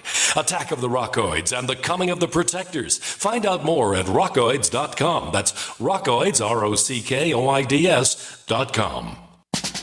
September is National Preparedness Month, so make it a September to remember by getting your emergency food supply from the Freeze Dry Guy. On sale this month, our 2014 Stew Butter and Potatoes unit. You'll get one number 10 can each of high-quality Mountain House chicken stew, vegetable stew with beef, pilot crackers, plus the highest quality dehydrated ABC stew, butter and potatoes for a total of 160 1/2 cup servings. Retail value $161.41, but not this month. The Freeze Dry Guy offers the 2014 Stew Butter and Potatoes unit for only $123.93. Save over $37. Plenty of protein, veggies, carbs for energy, and tasty, hearty, storable food with a shelf life of over 25 years. Call 866-404-3663. Free shipping to the lower 48 states. Click freezedryguy.com or call 866-404-3663. That's freezedryguy.com. Hurry! The National Preparedness Month sale ends September 30th from the Freeze Dry Guy. The finest freeze-dried and dehydrated foods available anywhere for long-term storage.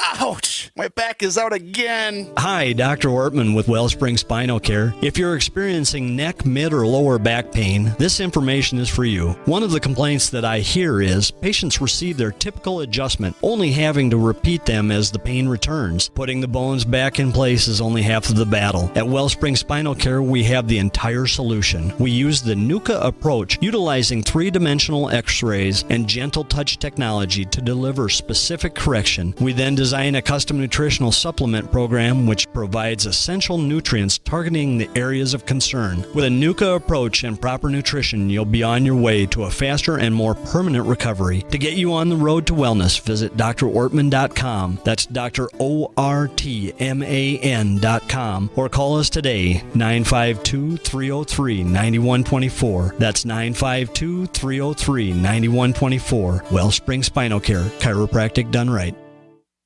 If you need to say happy birthday, happy anniversary, thank you, or simply I'm thinking of you, ProFlowers.com is the key. ProFlowers has stunning bouquets, like the best-selling 100 blooms for $19.99. Plus, ProFlowers will include a glass vase for free. Sending someone a wonderful surprise of beautiful flowers sent fresh from the fields is easy. Choose the bouquet you like, pick the delivery date, and each order is 100% guaranteed. Plus, all bouquets from ProFlowers are guaranteed to last at least 7 full days. Beautiful, fragrant flowers, picked fresh and sent to your loved one for lasting enjoyment. To get this incredible savings and send someone 100 gorgeous blooms with a free vase for $19.99, go to proflowers.com, click the blue microphone in the top right corner, and enter code PLOW. That's proflowers.com. Click the mic and enter code PLOW.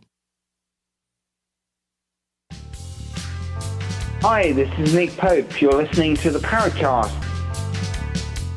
Travis Walton wrote Fire in the Sky, a movie of the same name with a fictionalized account of his UFO abduction experience. You're on with Gene and Chris in the Paracast. So, okay, trying to clarify this here. What did you weigh specifically, Travis, before this episode occurred? Since you mentioned, going on the bathroom scale and everything. So I woke up this morning, I weighed myself after exercising. I weigh 184. What did you weigh? I really don't remember the exact figures, at the time. I wrote them down at the time, but, it was 5 or 10 pounds, something was the difference between my normal weight and then what I weighed immediately afterwards, and then totally recovered from. You're saying in a few hours, say you weigh 170 pounds, and you get back and you weigh 160, but in a few hours you weigh 170 again. Yeah, that sort of thing. All right, just trying to understand this. Yeah, whether it was 5 or 10 pounds, I don't remember right now, but I'm sure I wrote it in the book, but it's just not a figure I carry around in my head. But all that was documented with, the doctor's scales and whatnot. So when they finally got you back, and you finally connected with the authorities, they send you to the hospital for examination? Yeah, well, the first medical examination was two doctors came to the house and did a thorough exam there. And then the next morning, I went into the office for the further testing. And then some of that was sent out, like to Barrows Neurological and the heart place where they did the EKG, the heart monitoring. So there were a number of tests that were, gotten to. It was fairly urgent to get them done fairly quickly. The concern being just, what were the after effects of this experience, including being hit by that energy. Well, that kind of leads us to another question from Fastwalker, who posted at the question bank at forum.theparacast.com. And he's wondering if you've had any medical conditions or ailments, maybe since the abduction event, or have you recently come into being, that you suspect are results of the abduction? In other words, have you had any sort of medical conditions that you can tie to the event? And the inverse of this is, did you have any allergies or any other conditions before the experience that were cured by that? And his follow-up question to that is, do you find your mental condition to be one of increasing clarity after all these years since this event? Or do you feel your mental condition is about the same? Well, I really used to duck those kind of questions a lot because I really didn't want to be the bug in the jar. But, many people report having various medical problems as a result of contact of some kind, but it's been quite the opposite for me. I've just been incredibly healthy ever since. I hesitated to ever report anything that I can't first prove. So I went into my employer and got a printout of my attendance record. And, in the last 39 years, I never called in sick one time. And I just, don't get sick. If the whole family comes down with it and they're sick in bed for 3 or 4 days, I might have some vague symptoms come on for a few hours and then it's gone. And I don't know. It could just be that I take good care of myself and got good genetics. It could, be unrelated, but I don't have any negative health effects from it. Well, you seem like a healthy guy. I met you back in 2009 at I think the first Aztec conference, and I remember, for years. I must admit, Travis, I've been a huge, I can't say fan of yours. I really feel that you were kind of victimized in this situation. But I remember my first semester in college, reading all the news reports about your incredible claim and your encounter. And I've always wanted to meet you. And I finally got a chance to meet you in 2009. And I remember that you were really excited because you had confirmation from an Air Force officer about some sort of activity that had been reported by this gentleman right in the time frame where your event occurred in November 75. Do you want to talk about that a little bit? You haven't really mentioned much about that publicly. Well, I don't have a lot of specifics, but it came to my attention here recently that there were a whole series of during 1975 and right in that time period, there were a number of close encounters reported by the military around nuclear facilities, especially across the northern United States. But in various places where there was nuclear installations, they had these unexplained visits.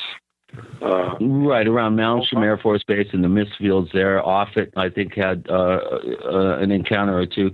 But wasn't there some Air Force officer that claimed he had a sighting down in the area in Arizona where your event occurred? Oh, yeah. There was actually a number. And, you know, later on, after the case was closed, the sheriff's file revealed that people who had been camping in the area at the time reported sightings that described the craft that we saw. And but probably not everyone that saw something has come forward, because, you know, some of them have just been people who just called up and said, yeah, I saw this, but, you know, it just went kind of undocumented. Right. Clifford Mahooty, who's going to be speaking at the Skyfire conference or summit, is one of those people who had, you know, multiple witness sighting of a craft that hovered right over the Zuni Pueblo. They were actually able to see what appeared to be beings walking in front of, you know, backlit through windows. But I seem to recall that this particular Air Force officer was down in the area and had a sighting, I think, if not that same night, within that same couple-day time period. Well, you may be referring to this guy coming forward that was actually a witness to my incident coming forward. He said that, you know, he had been deer hunting with his wife, and he was on the next ridge. And when he called up and described this, you know, this is remote country, and you know, you'd have to be out there to be able to describe the terrain, which is never in any news report. You know, and so I told Tracy Torme about it, and then I just forgot about it. But apparently, Paramount flew him out to Hollywood and interviewed him, and then decided to give him lie detector tests. Now, at the time he was telling me this, he was saying that the reason he didn't come forward at the time was that he was in military intelligence at the time, and that he asked his superiors, should he come forward, because these guys were accused of murder. And he said that his commanding officer said, well, unless they're actually indicted, you should just stay out of it. And he said he'd always regretted not coming forward. So when Paramount had him polygraphed, they discovered that he was telling the truth about being in military intelligence, and that he was on the next ridge, and that he saw the glow of the craft through the trees, and even the flash of the beam when it struck me. And he passed a test on that, but when he took another test about being in connection with this effort to discredit the incident and cover up the debunkers, he flunked that one. So naturally, Paramount, you know, was pretty stern in their warnings about what he might be up to, and he kind of disappeared from the scene. But years later, I talked to a guy that was a member of one of these, what do you call them, patriot groups or something like that. And this guy was actually at that group as an infiltrator. And so, and he was telling them about having been present when this incident happened. And so, you know, there was some kind of a covert military thing going on there that's kind of scary to think about. And there has been a number of things that suggest that some of the efforts to discredit this are linked to some kind of covert agency. I've got a lot more to ask you. Chris has a lot more to ask you, and our listeners have many more questions. We'll try to get to most of them. Travis Walton with Gene and Chris. You're in the Paracast.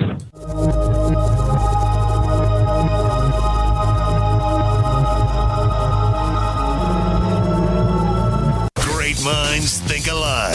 The network for the independent-minded. The Genesis Communications Network. GCN.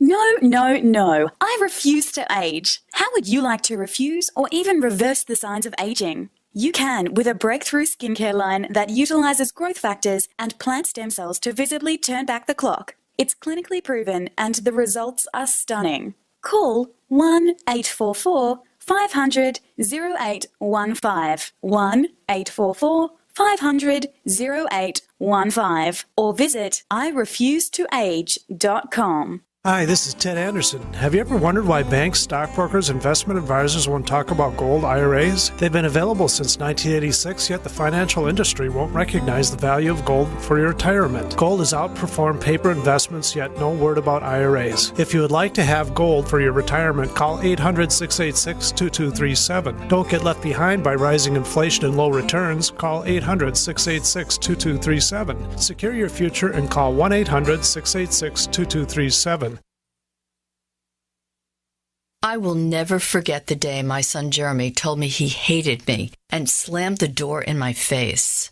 I'm behavioral therapist Janet Lehman. Behavior problems can turn the child you love and your life into a nightmare.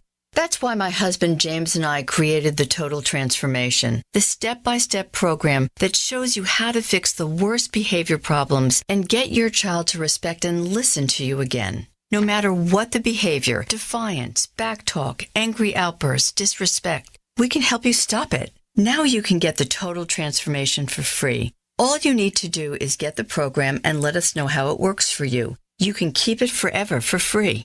Limited number of free programs available. Call now. 1-888-912-1595. 1-888-912-1595. That's 1-888-912-1595. 1-888-912-1595.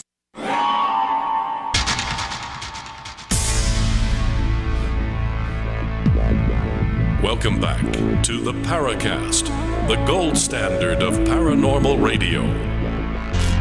And now, here's Gene Steinberg.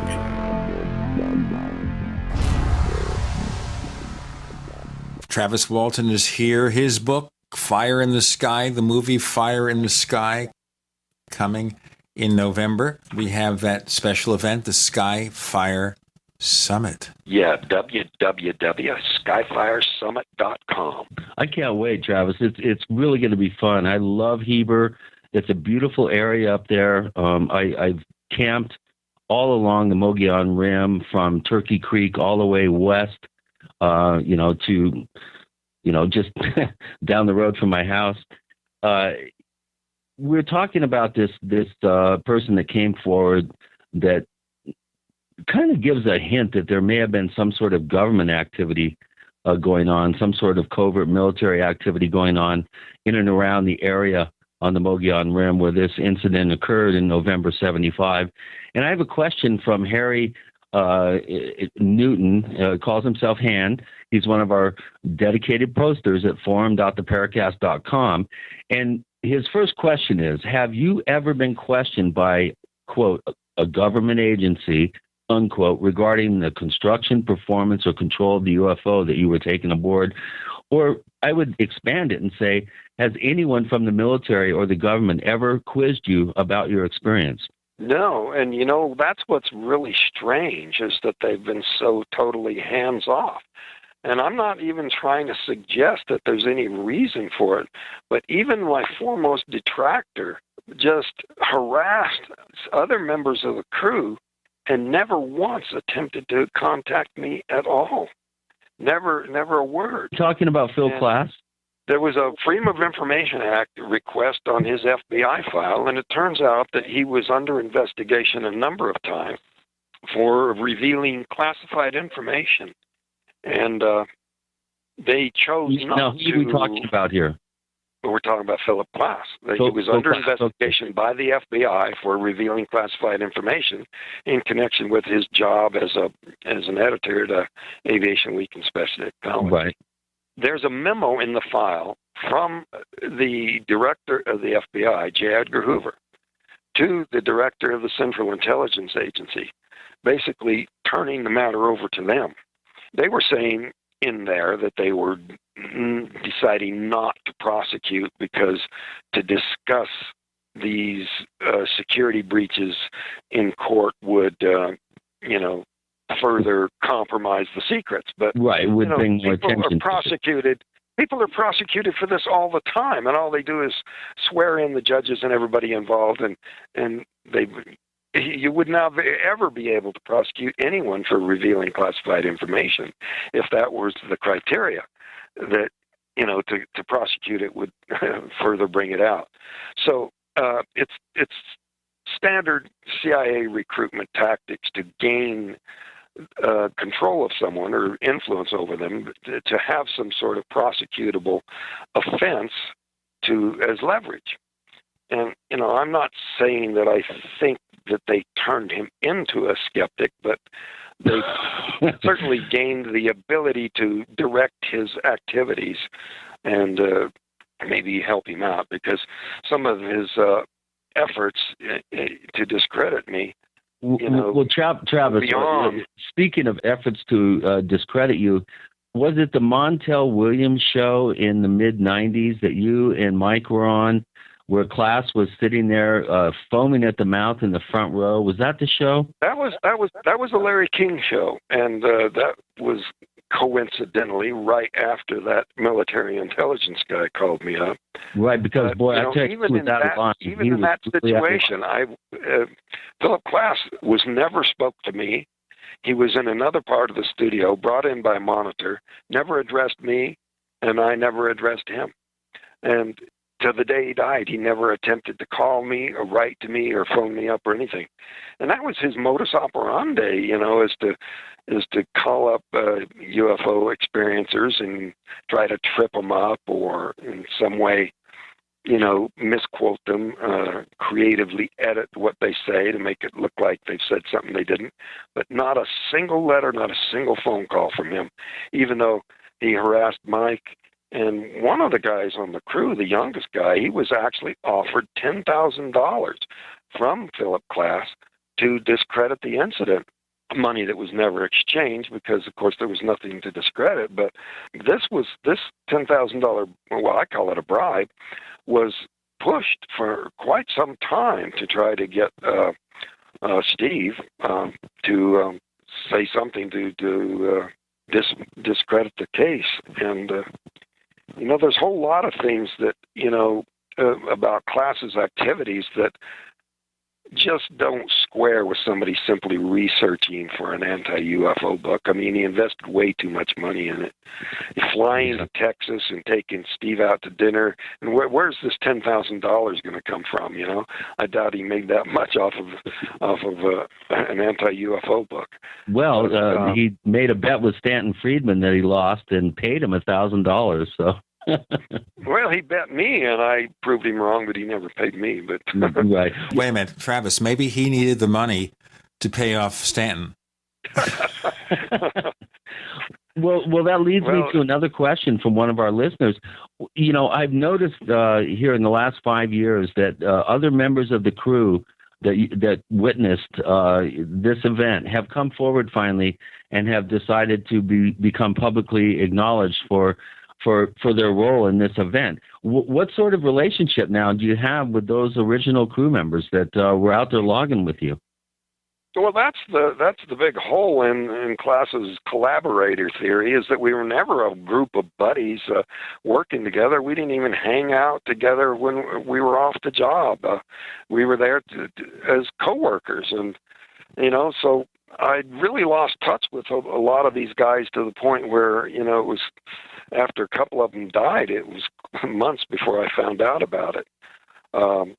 Alan Dallas is no longer with us, and Dwayne Smith has passed away. So I'd always thought it would be great to get everyone together again, and have some sort of a, comparing of notes or whatever after all these years. But now that a couple of them passed away, that would be rather incomplete. But the most recent production that got most of the crew and a lot of people who had never been interviewed at all was the sci-fi series Paranormal Witness. They did an hour and a half just on my case, for the first time going outside their 1 hour format. And it was really the best of dozens of documentaries that have been done in the last 39 years. I'm going to want to ask you more about this in this segment, then we'll get into this further next time. You mentioned someone who took a polygraph test administered by Paramount Pictures. You also were subjected to what, 2 polygraphs? 5. 5? 5 I've passed 5 different lie detector tests by 3 different examiners, all of whom had extensive years in law enforcement. And, at the time that the crew passed, the president of the American Polygraph Association said that the odds were 1,000,000 to 1 of there being any mistaken verdict when you've got 6 people being tested on the same issue.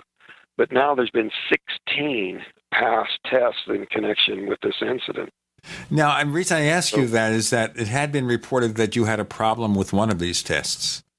Oh, yeah. Early on, there was a test. It was during the period of time when I was so extremely, on the verge of a nervous breakdown that, the psychiatrists were saying there's no way a test at this time could be valid.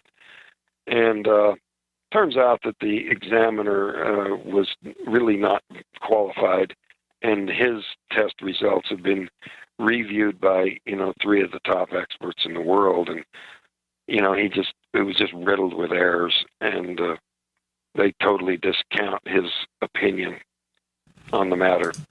So if you look at the totality, you came through pretty good. Let's talk more about this in a moment. We have Travis Walton joining Gene and Chris. You're in the Paracast.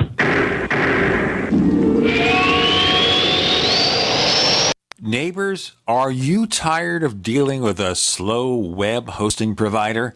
Well, check out A2 Hosting and their screaming fast Swift server platform. They even have SSDs that load pages 300% faster than the competition. Ready to give your site a speed boost? Well, tell you what, neighbors, head on over to a2hosting.com.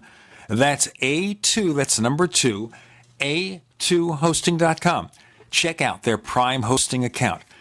And get this, neighbors, they're even giving you an exclusive 25% off discount for all our listeners.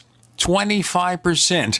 And remember, their Guru Crew support team is standing by 24/7, 365 days a year to answer any of your questions. Now, to get the discount, use the coupon code GENE when you check out. Have you ever felt like the United States government knows way too much about your financial affairs? I continue to hear stories about property seizures, frozen bank accounts, confiscation of stocks and bonds. It makes me wonder if the U.S. citizen will ever again have the right to life, liberty, and the pursuit of happiness. Unfortunately, with the Drug and Money Laundering Act, the IRS Revenue Ruling 6045 of 1984, and the Trading with the Enemy Act and Franklin D. Roosevelt's Executive Order of 1933, some precious metal holdings are subject to government intervention. For this reason, Midas Resources has prepared a report explaining the boundaries of trading precious metals privately.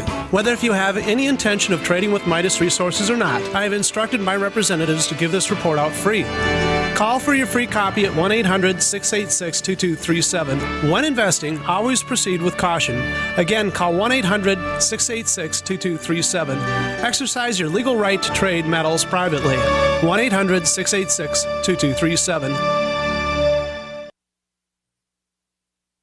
We all know that Berkey Water Purification Systems are the most trusted name in water filtration. As an authorized Berkey dealer for over 6 years and serving thousands of satisfied customers, the Berkey Guy offers amazing specials for Berkey Water Filtration Systems. The Berkey Light Systems include a set of self-sterilizing and recleanable black purification elements that purify water by removing chlorine, pathogenic bacteria, cysts, and parasites to non-detectable levels and remove harmful chemicals such as herbicides and pesticides. Order the Berkey Light System today, complete with 2 black Berkey elements for only $231, and the Berkey Guy will ship your order free of charge. With the purchase of a Berkey Light, the Berkey Guy is also offering a set of fluoride and arsenic filters for only $39.99. That's over 30% off the retail price. Call the Berkey Guy at 1-877-886-3653. That's 1-877-886-3653. Or order online at goberkey.com. That's goberkey.com today. Don't complain about your cable bill going up and up and up. Do something about it. Grab a pencil and jot down this special number, 1-855-905-MyTV. The more cable TV rates go up, the better digital satellite TV looks. Say goodbye to the cable guy and get more of your favorite channels in 100% digital quality for less money. Call 1-855-905-MyTV. Sign up for packages starting as low as $19.99, and there's no equipment to buy. You get free HD TV upgrade, a free DVR upgrade, and free professional installation.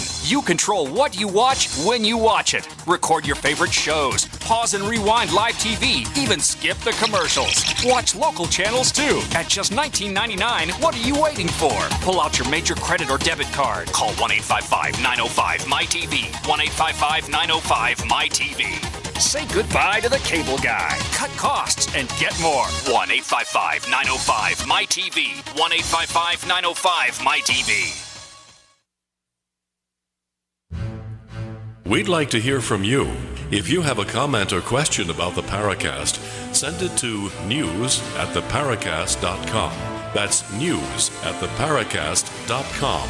And don't forget to visit our famous Paracast community forums at forum.theparacast.com. Chris there takes kind of a E.T. kind of tone there. Right, Chris? Is that your E.T. voice or a trickster voice? No, I won't do the trickster voice. I get dogged too much every time. He couldn't help it. He couldn't help it. Travis Walton is with us.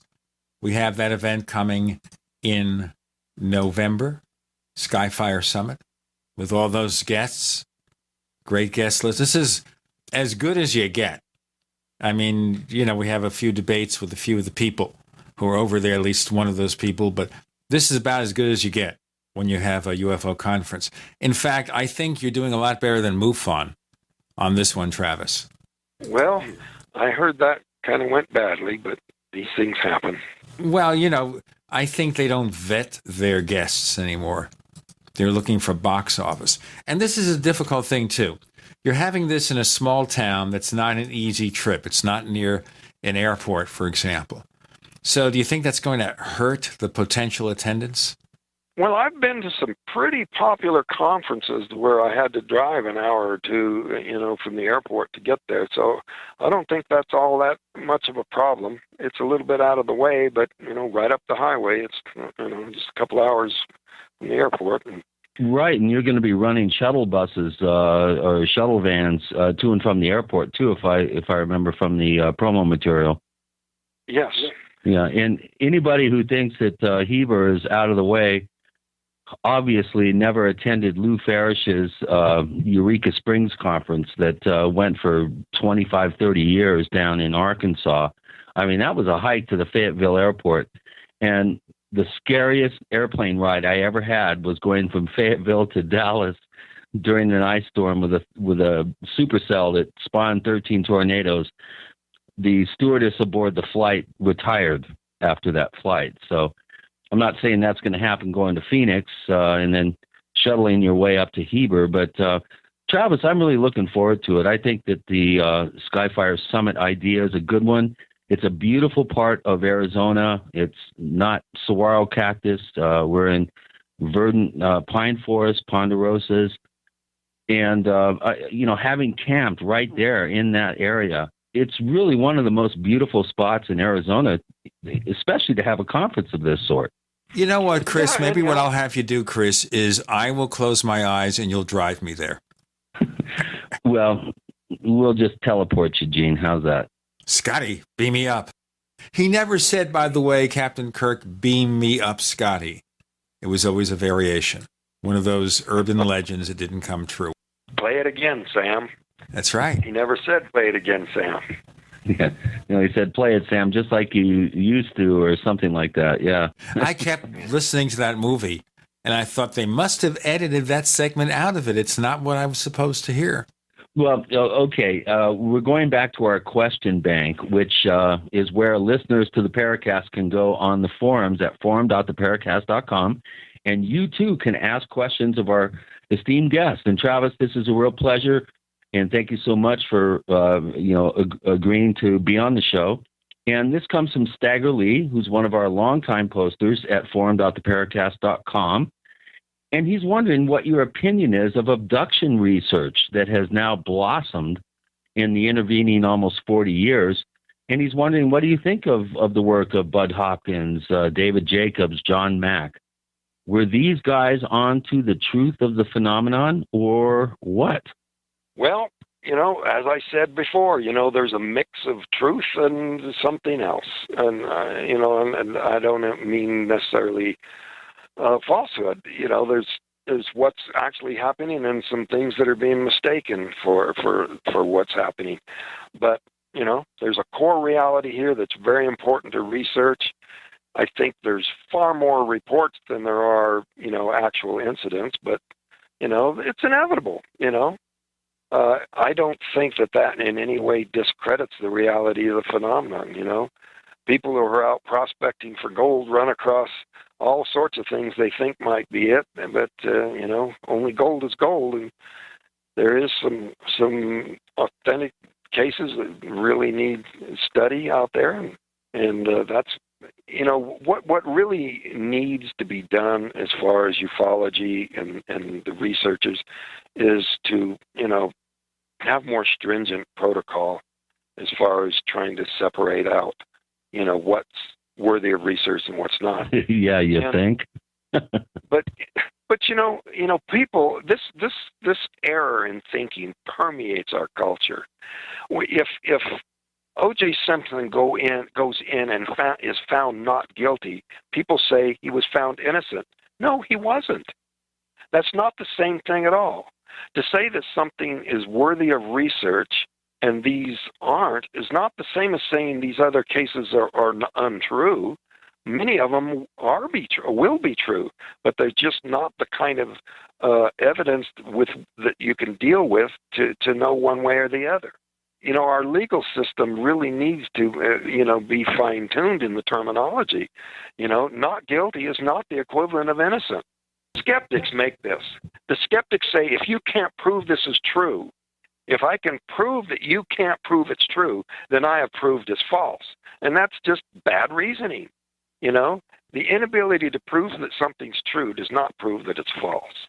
I agree. Absence of evidence is not evidence right. in that regard. Well, here's a question from Psychedelic Alchemist, who's a poster at forum.theparacast.com. And this is an interesting question. I don't think I've ever heard anyone ask you this before. Since, 39 years ago, have you had any other UFO sightings or any sort of contact or any other event that you felt was high strange, out of the ordinary, maybe observing a sighting event that you couldn't explain?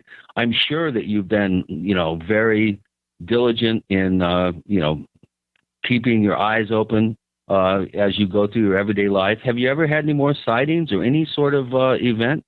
Well, all these years I've been asked that question, and I've always said, that if anything more was to happen, I wouldn't tell anybody. But I did have a sighting in February that I will admit to because I had two people with me. I was leaving a MUFON meeting in L.A.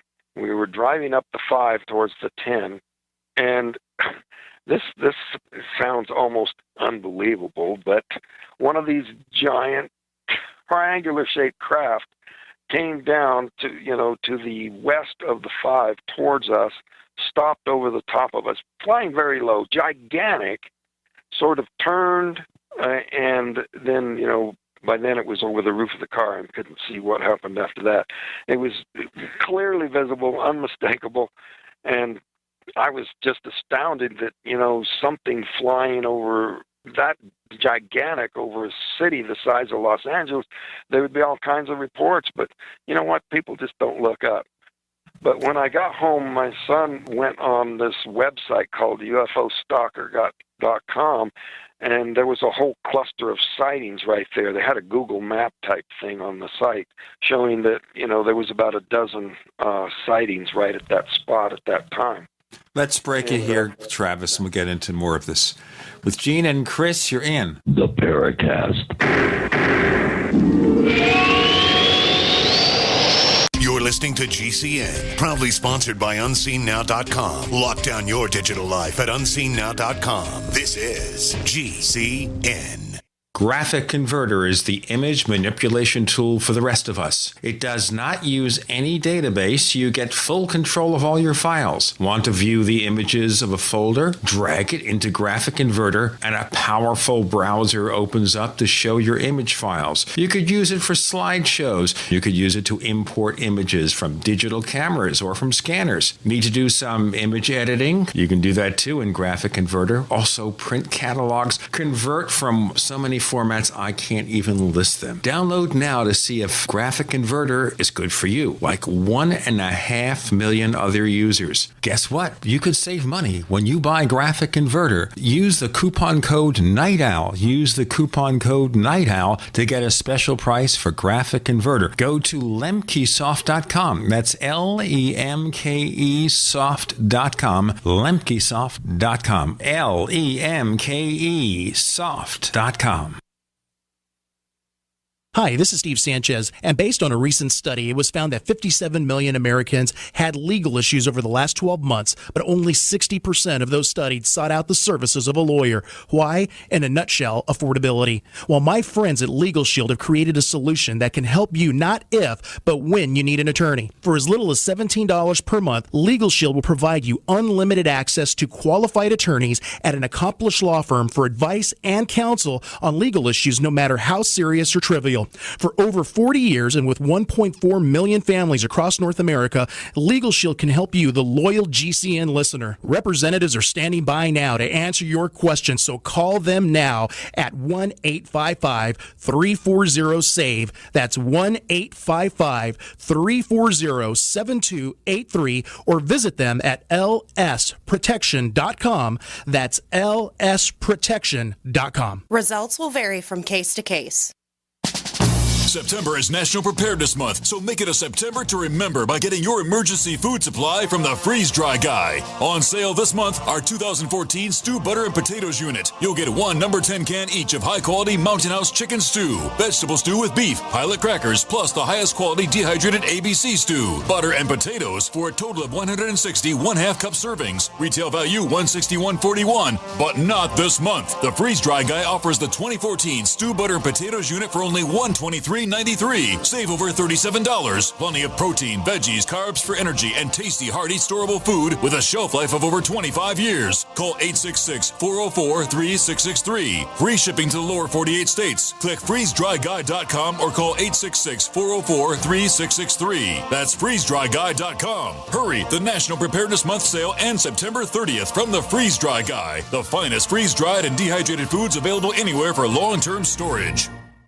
The human body is extraordinary. Despite all the stresses we inflict upon it, it still works hard to stay in balance. Thousands upon thousands of people rely upon Heart and Body Extract to help their body stay balanced. This excellent 100% natural herbal formula helps maintain healthy blood pressure levels, cleans arteries, promotes good circulation, balances cholesterol, and more. HB Extract, paired with healthy lifestyle choices like good nutrition and exercise, can give you a life free of pain, sickness, and fear. Recapture your youthful vitality and experience your body healing itself with the aid of HB Extract. It's extremely effective and it starts working in just days. Visit hbextract.com to learn more and to read scores of testimonials from satisfied customers. And we've never increased our price in over 10 years. That makes Heart and Body Extract as great a value now as it was the first day we sold it. A healthy heart is a happy heart. Call 866-295-5305 or go to hbextract.com.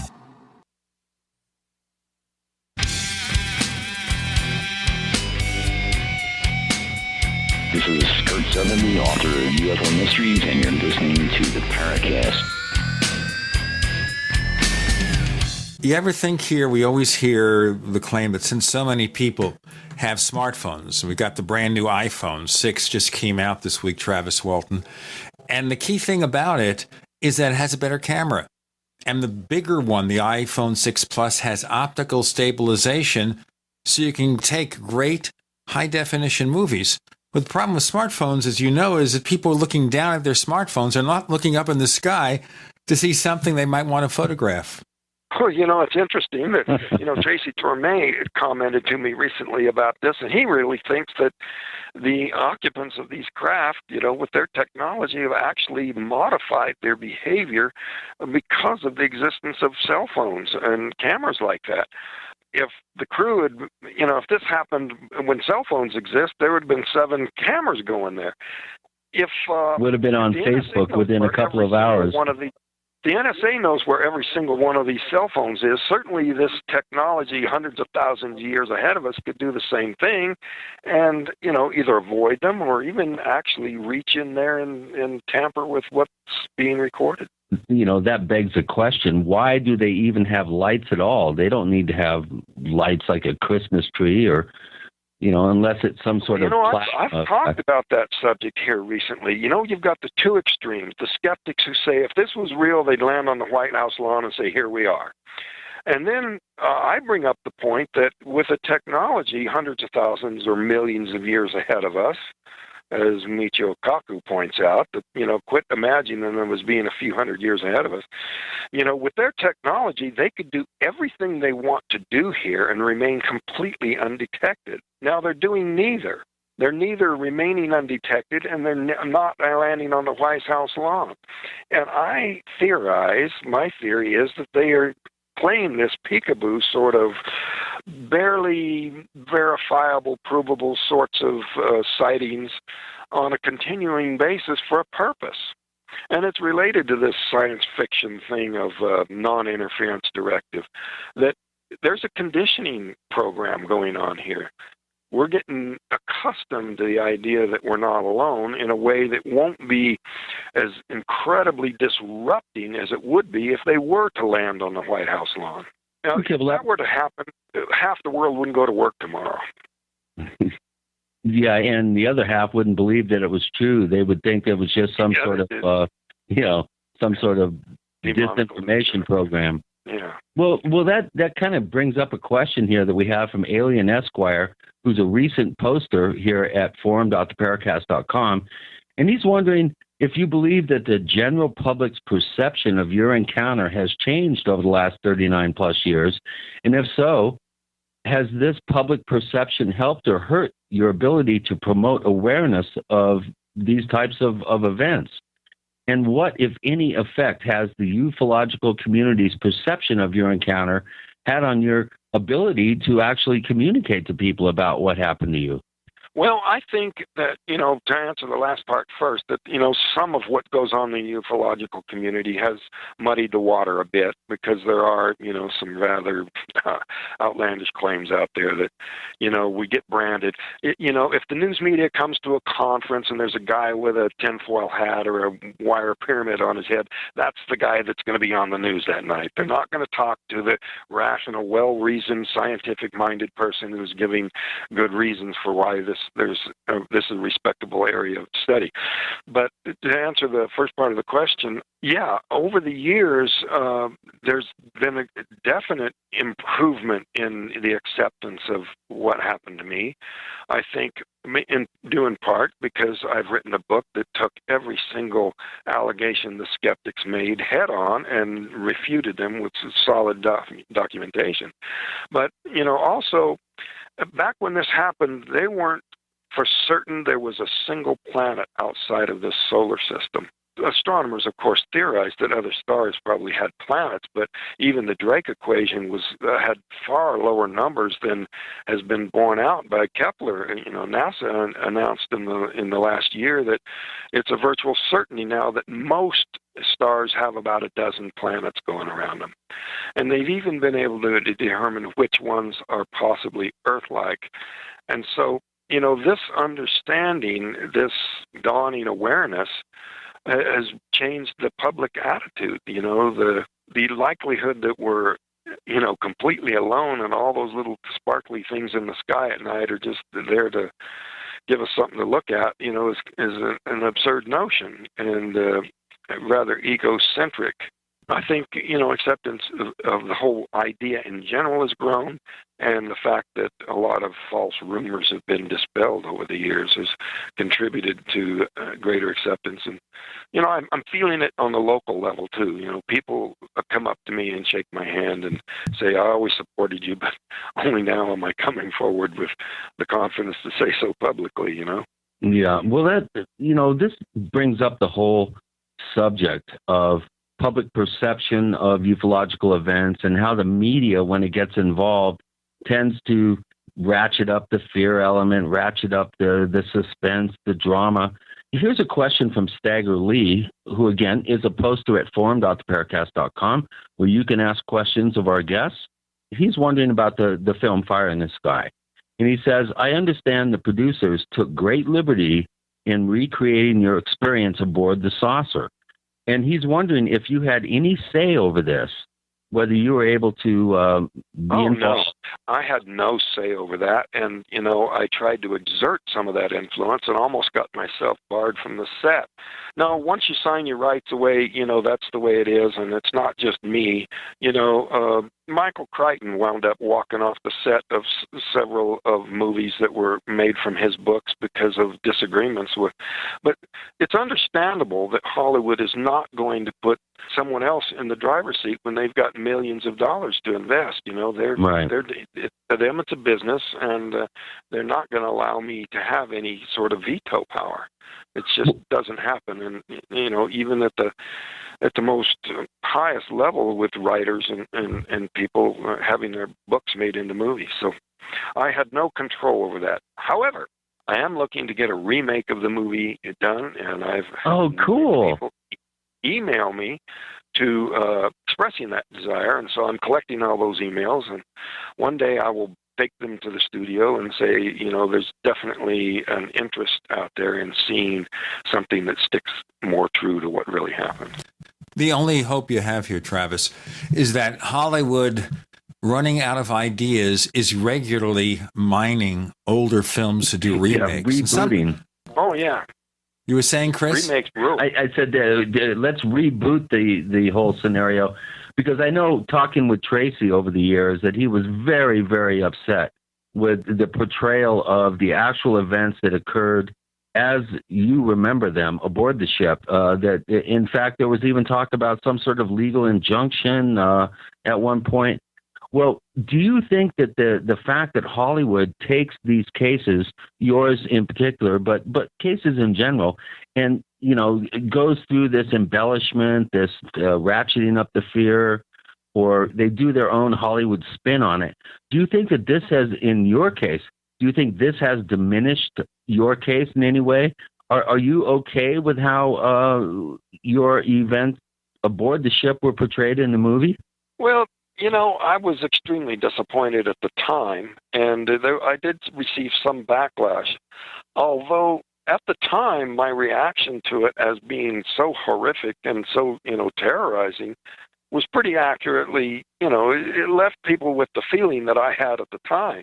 But over the years, realizing that it was probably more about reviving me than just, taking me aboard to experiment on me or torment me, that evolving consciousness, awareness is something that I think needs to be redone. And so, the fact that the movie was made at all did open up people's willingness to take a look at the facts and follow up on, reading the facts I put down in the book.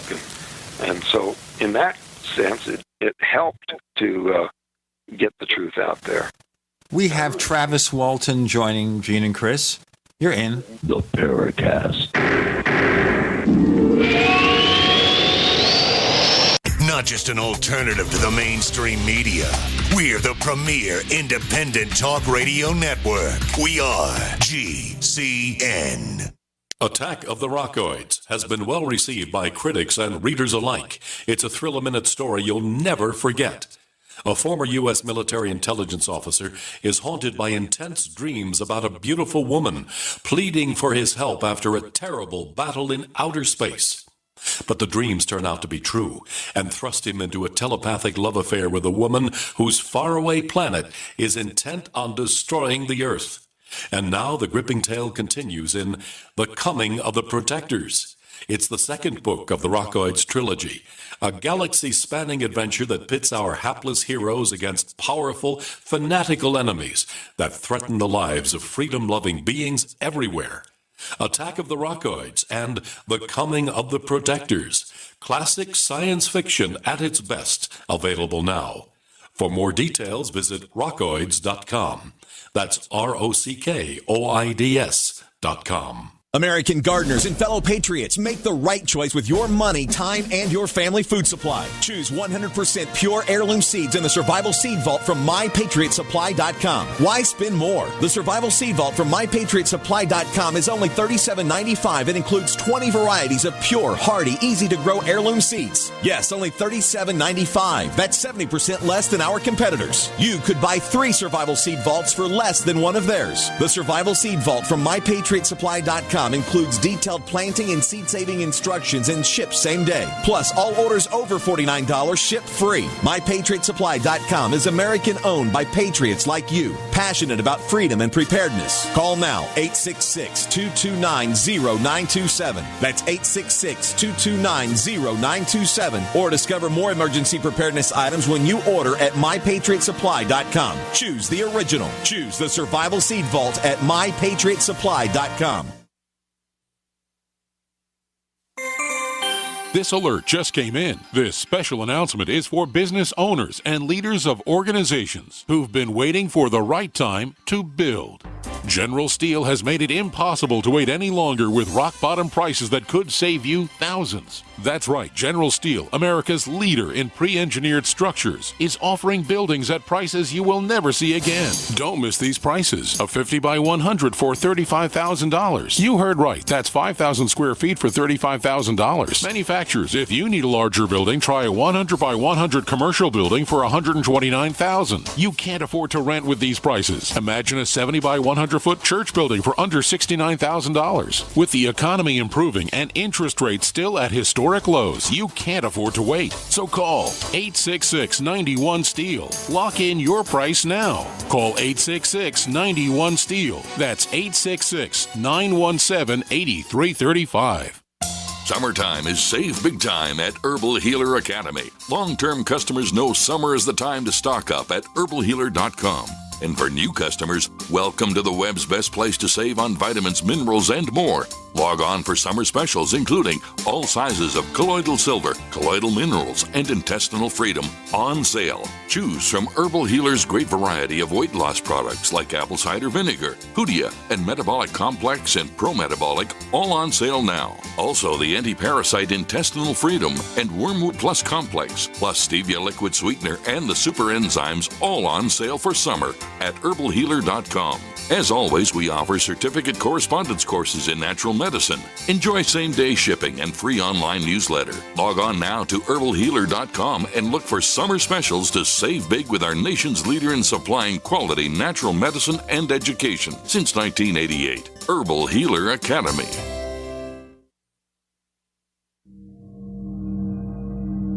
This is Leslie Kane, and I'm with the Coalition for Freedom of Information, and you are listening to the Paracast.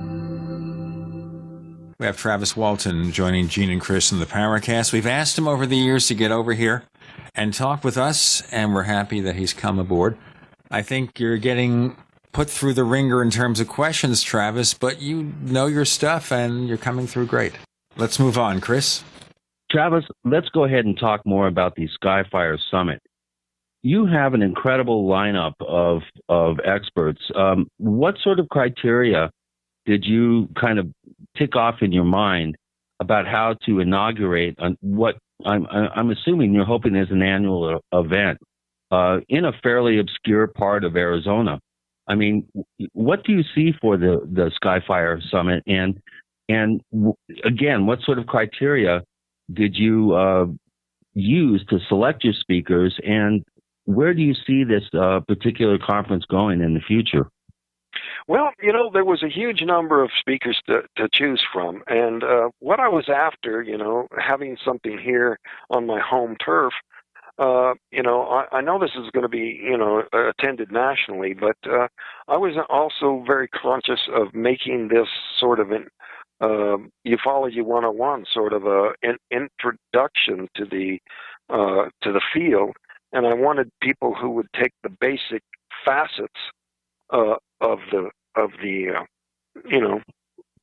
field of study in general, and kind of put the best foot forward as far as laying the groundwork for people to have a broader, basic understanding of what's really going on. Okay, I also want to ask you here in terms of this kind of event.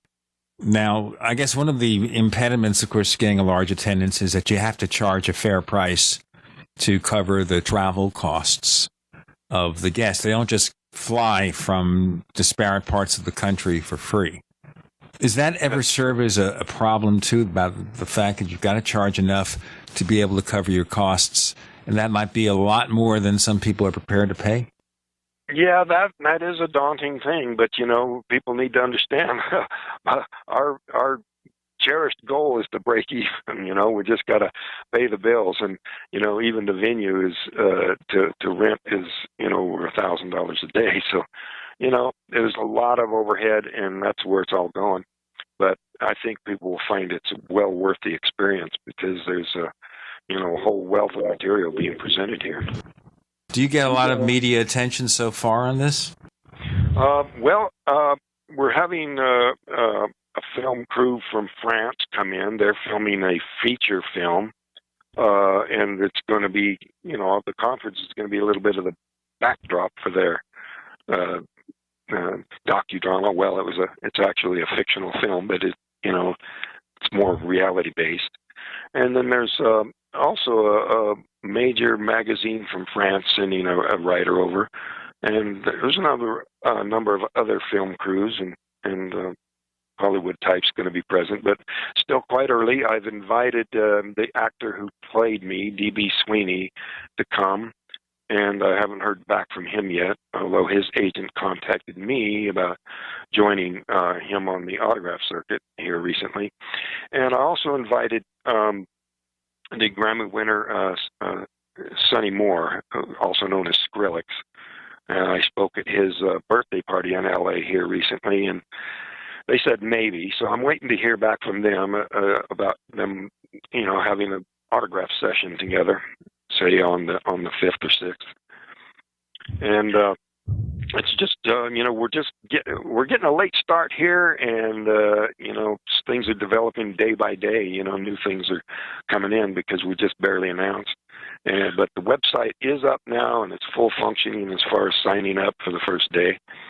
And so, and we're going to have a direct link to the conference site to allow people, the chance to find out more and to sign up and come to the conference. And I invite everybody to come say hello, meet Travis, listen to these great presentations that'll be there. Travis, we've had a number of questions on the forum that you are not living in a mansion. You have not become a wealthy man, promoting your case. You don't make your everyday nut your living from this. What do you tell people that say, "Oh, Travis, he came up with this whole thing just to make money, to become famous"? You have your detractors that want to know how much money you made off Fire in the Sky, how much money you've made off your appearances and stuff. What do you tell people that claim that you're only in this for the money? Well, I made less off the movie than some of the minor actors. And, overall, I would say this thing has hurt me financially over the years. It's certainly cut off a lot of avenues that I might have had in my life. And even now, like I said, with the conference, break even is our goal. And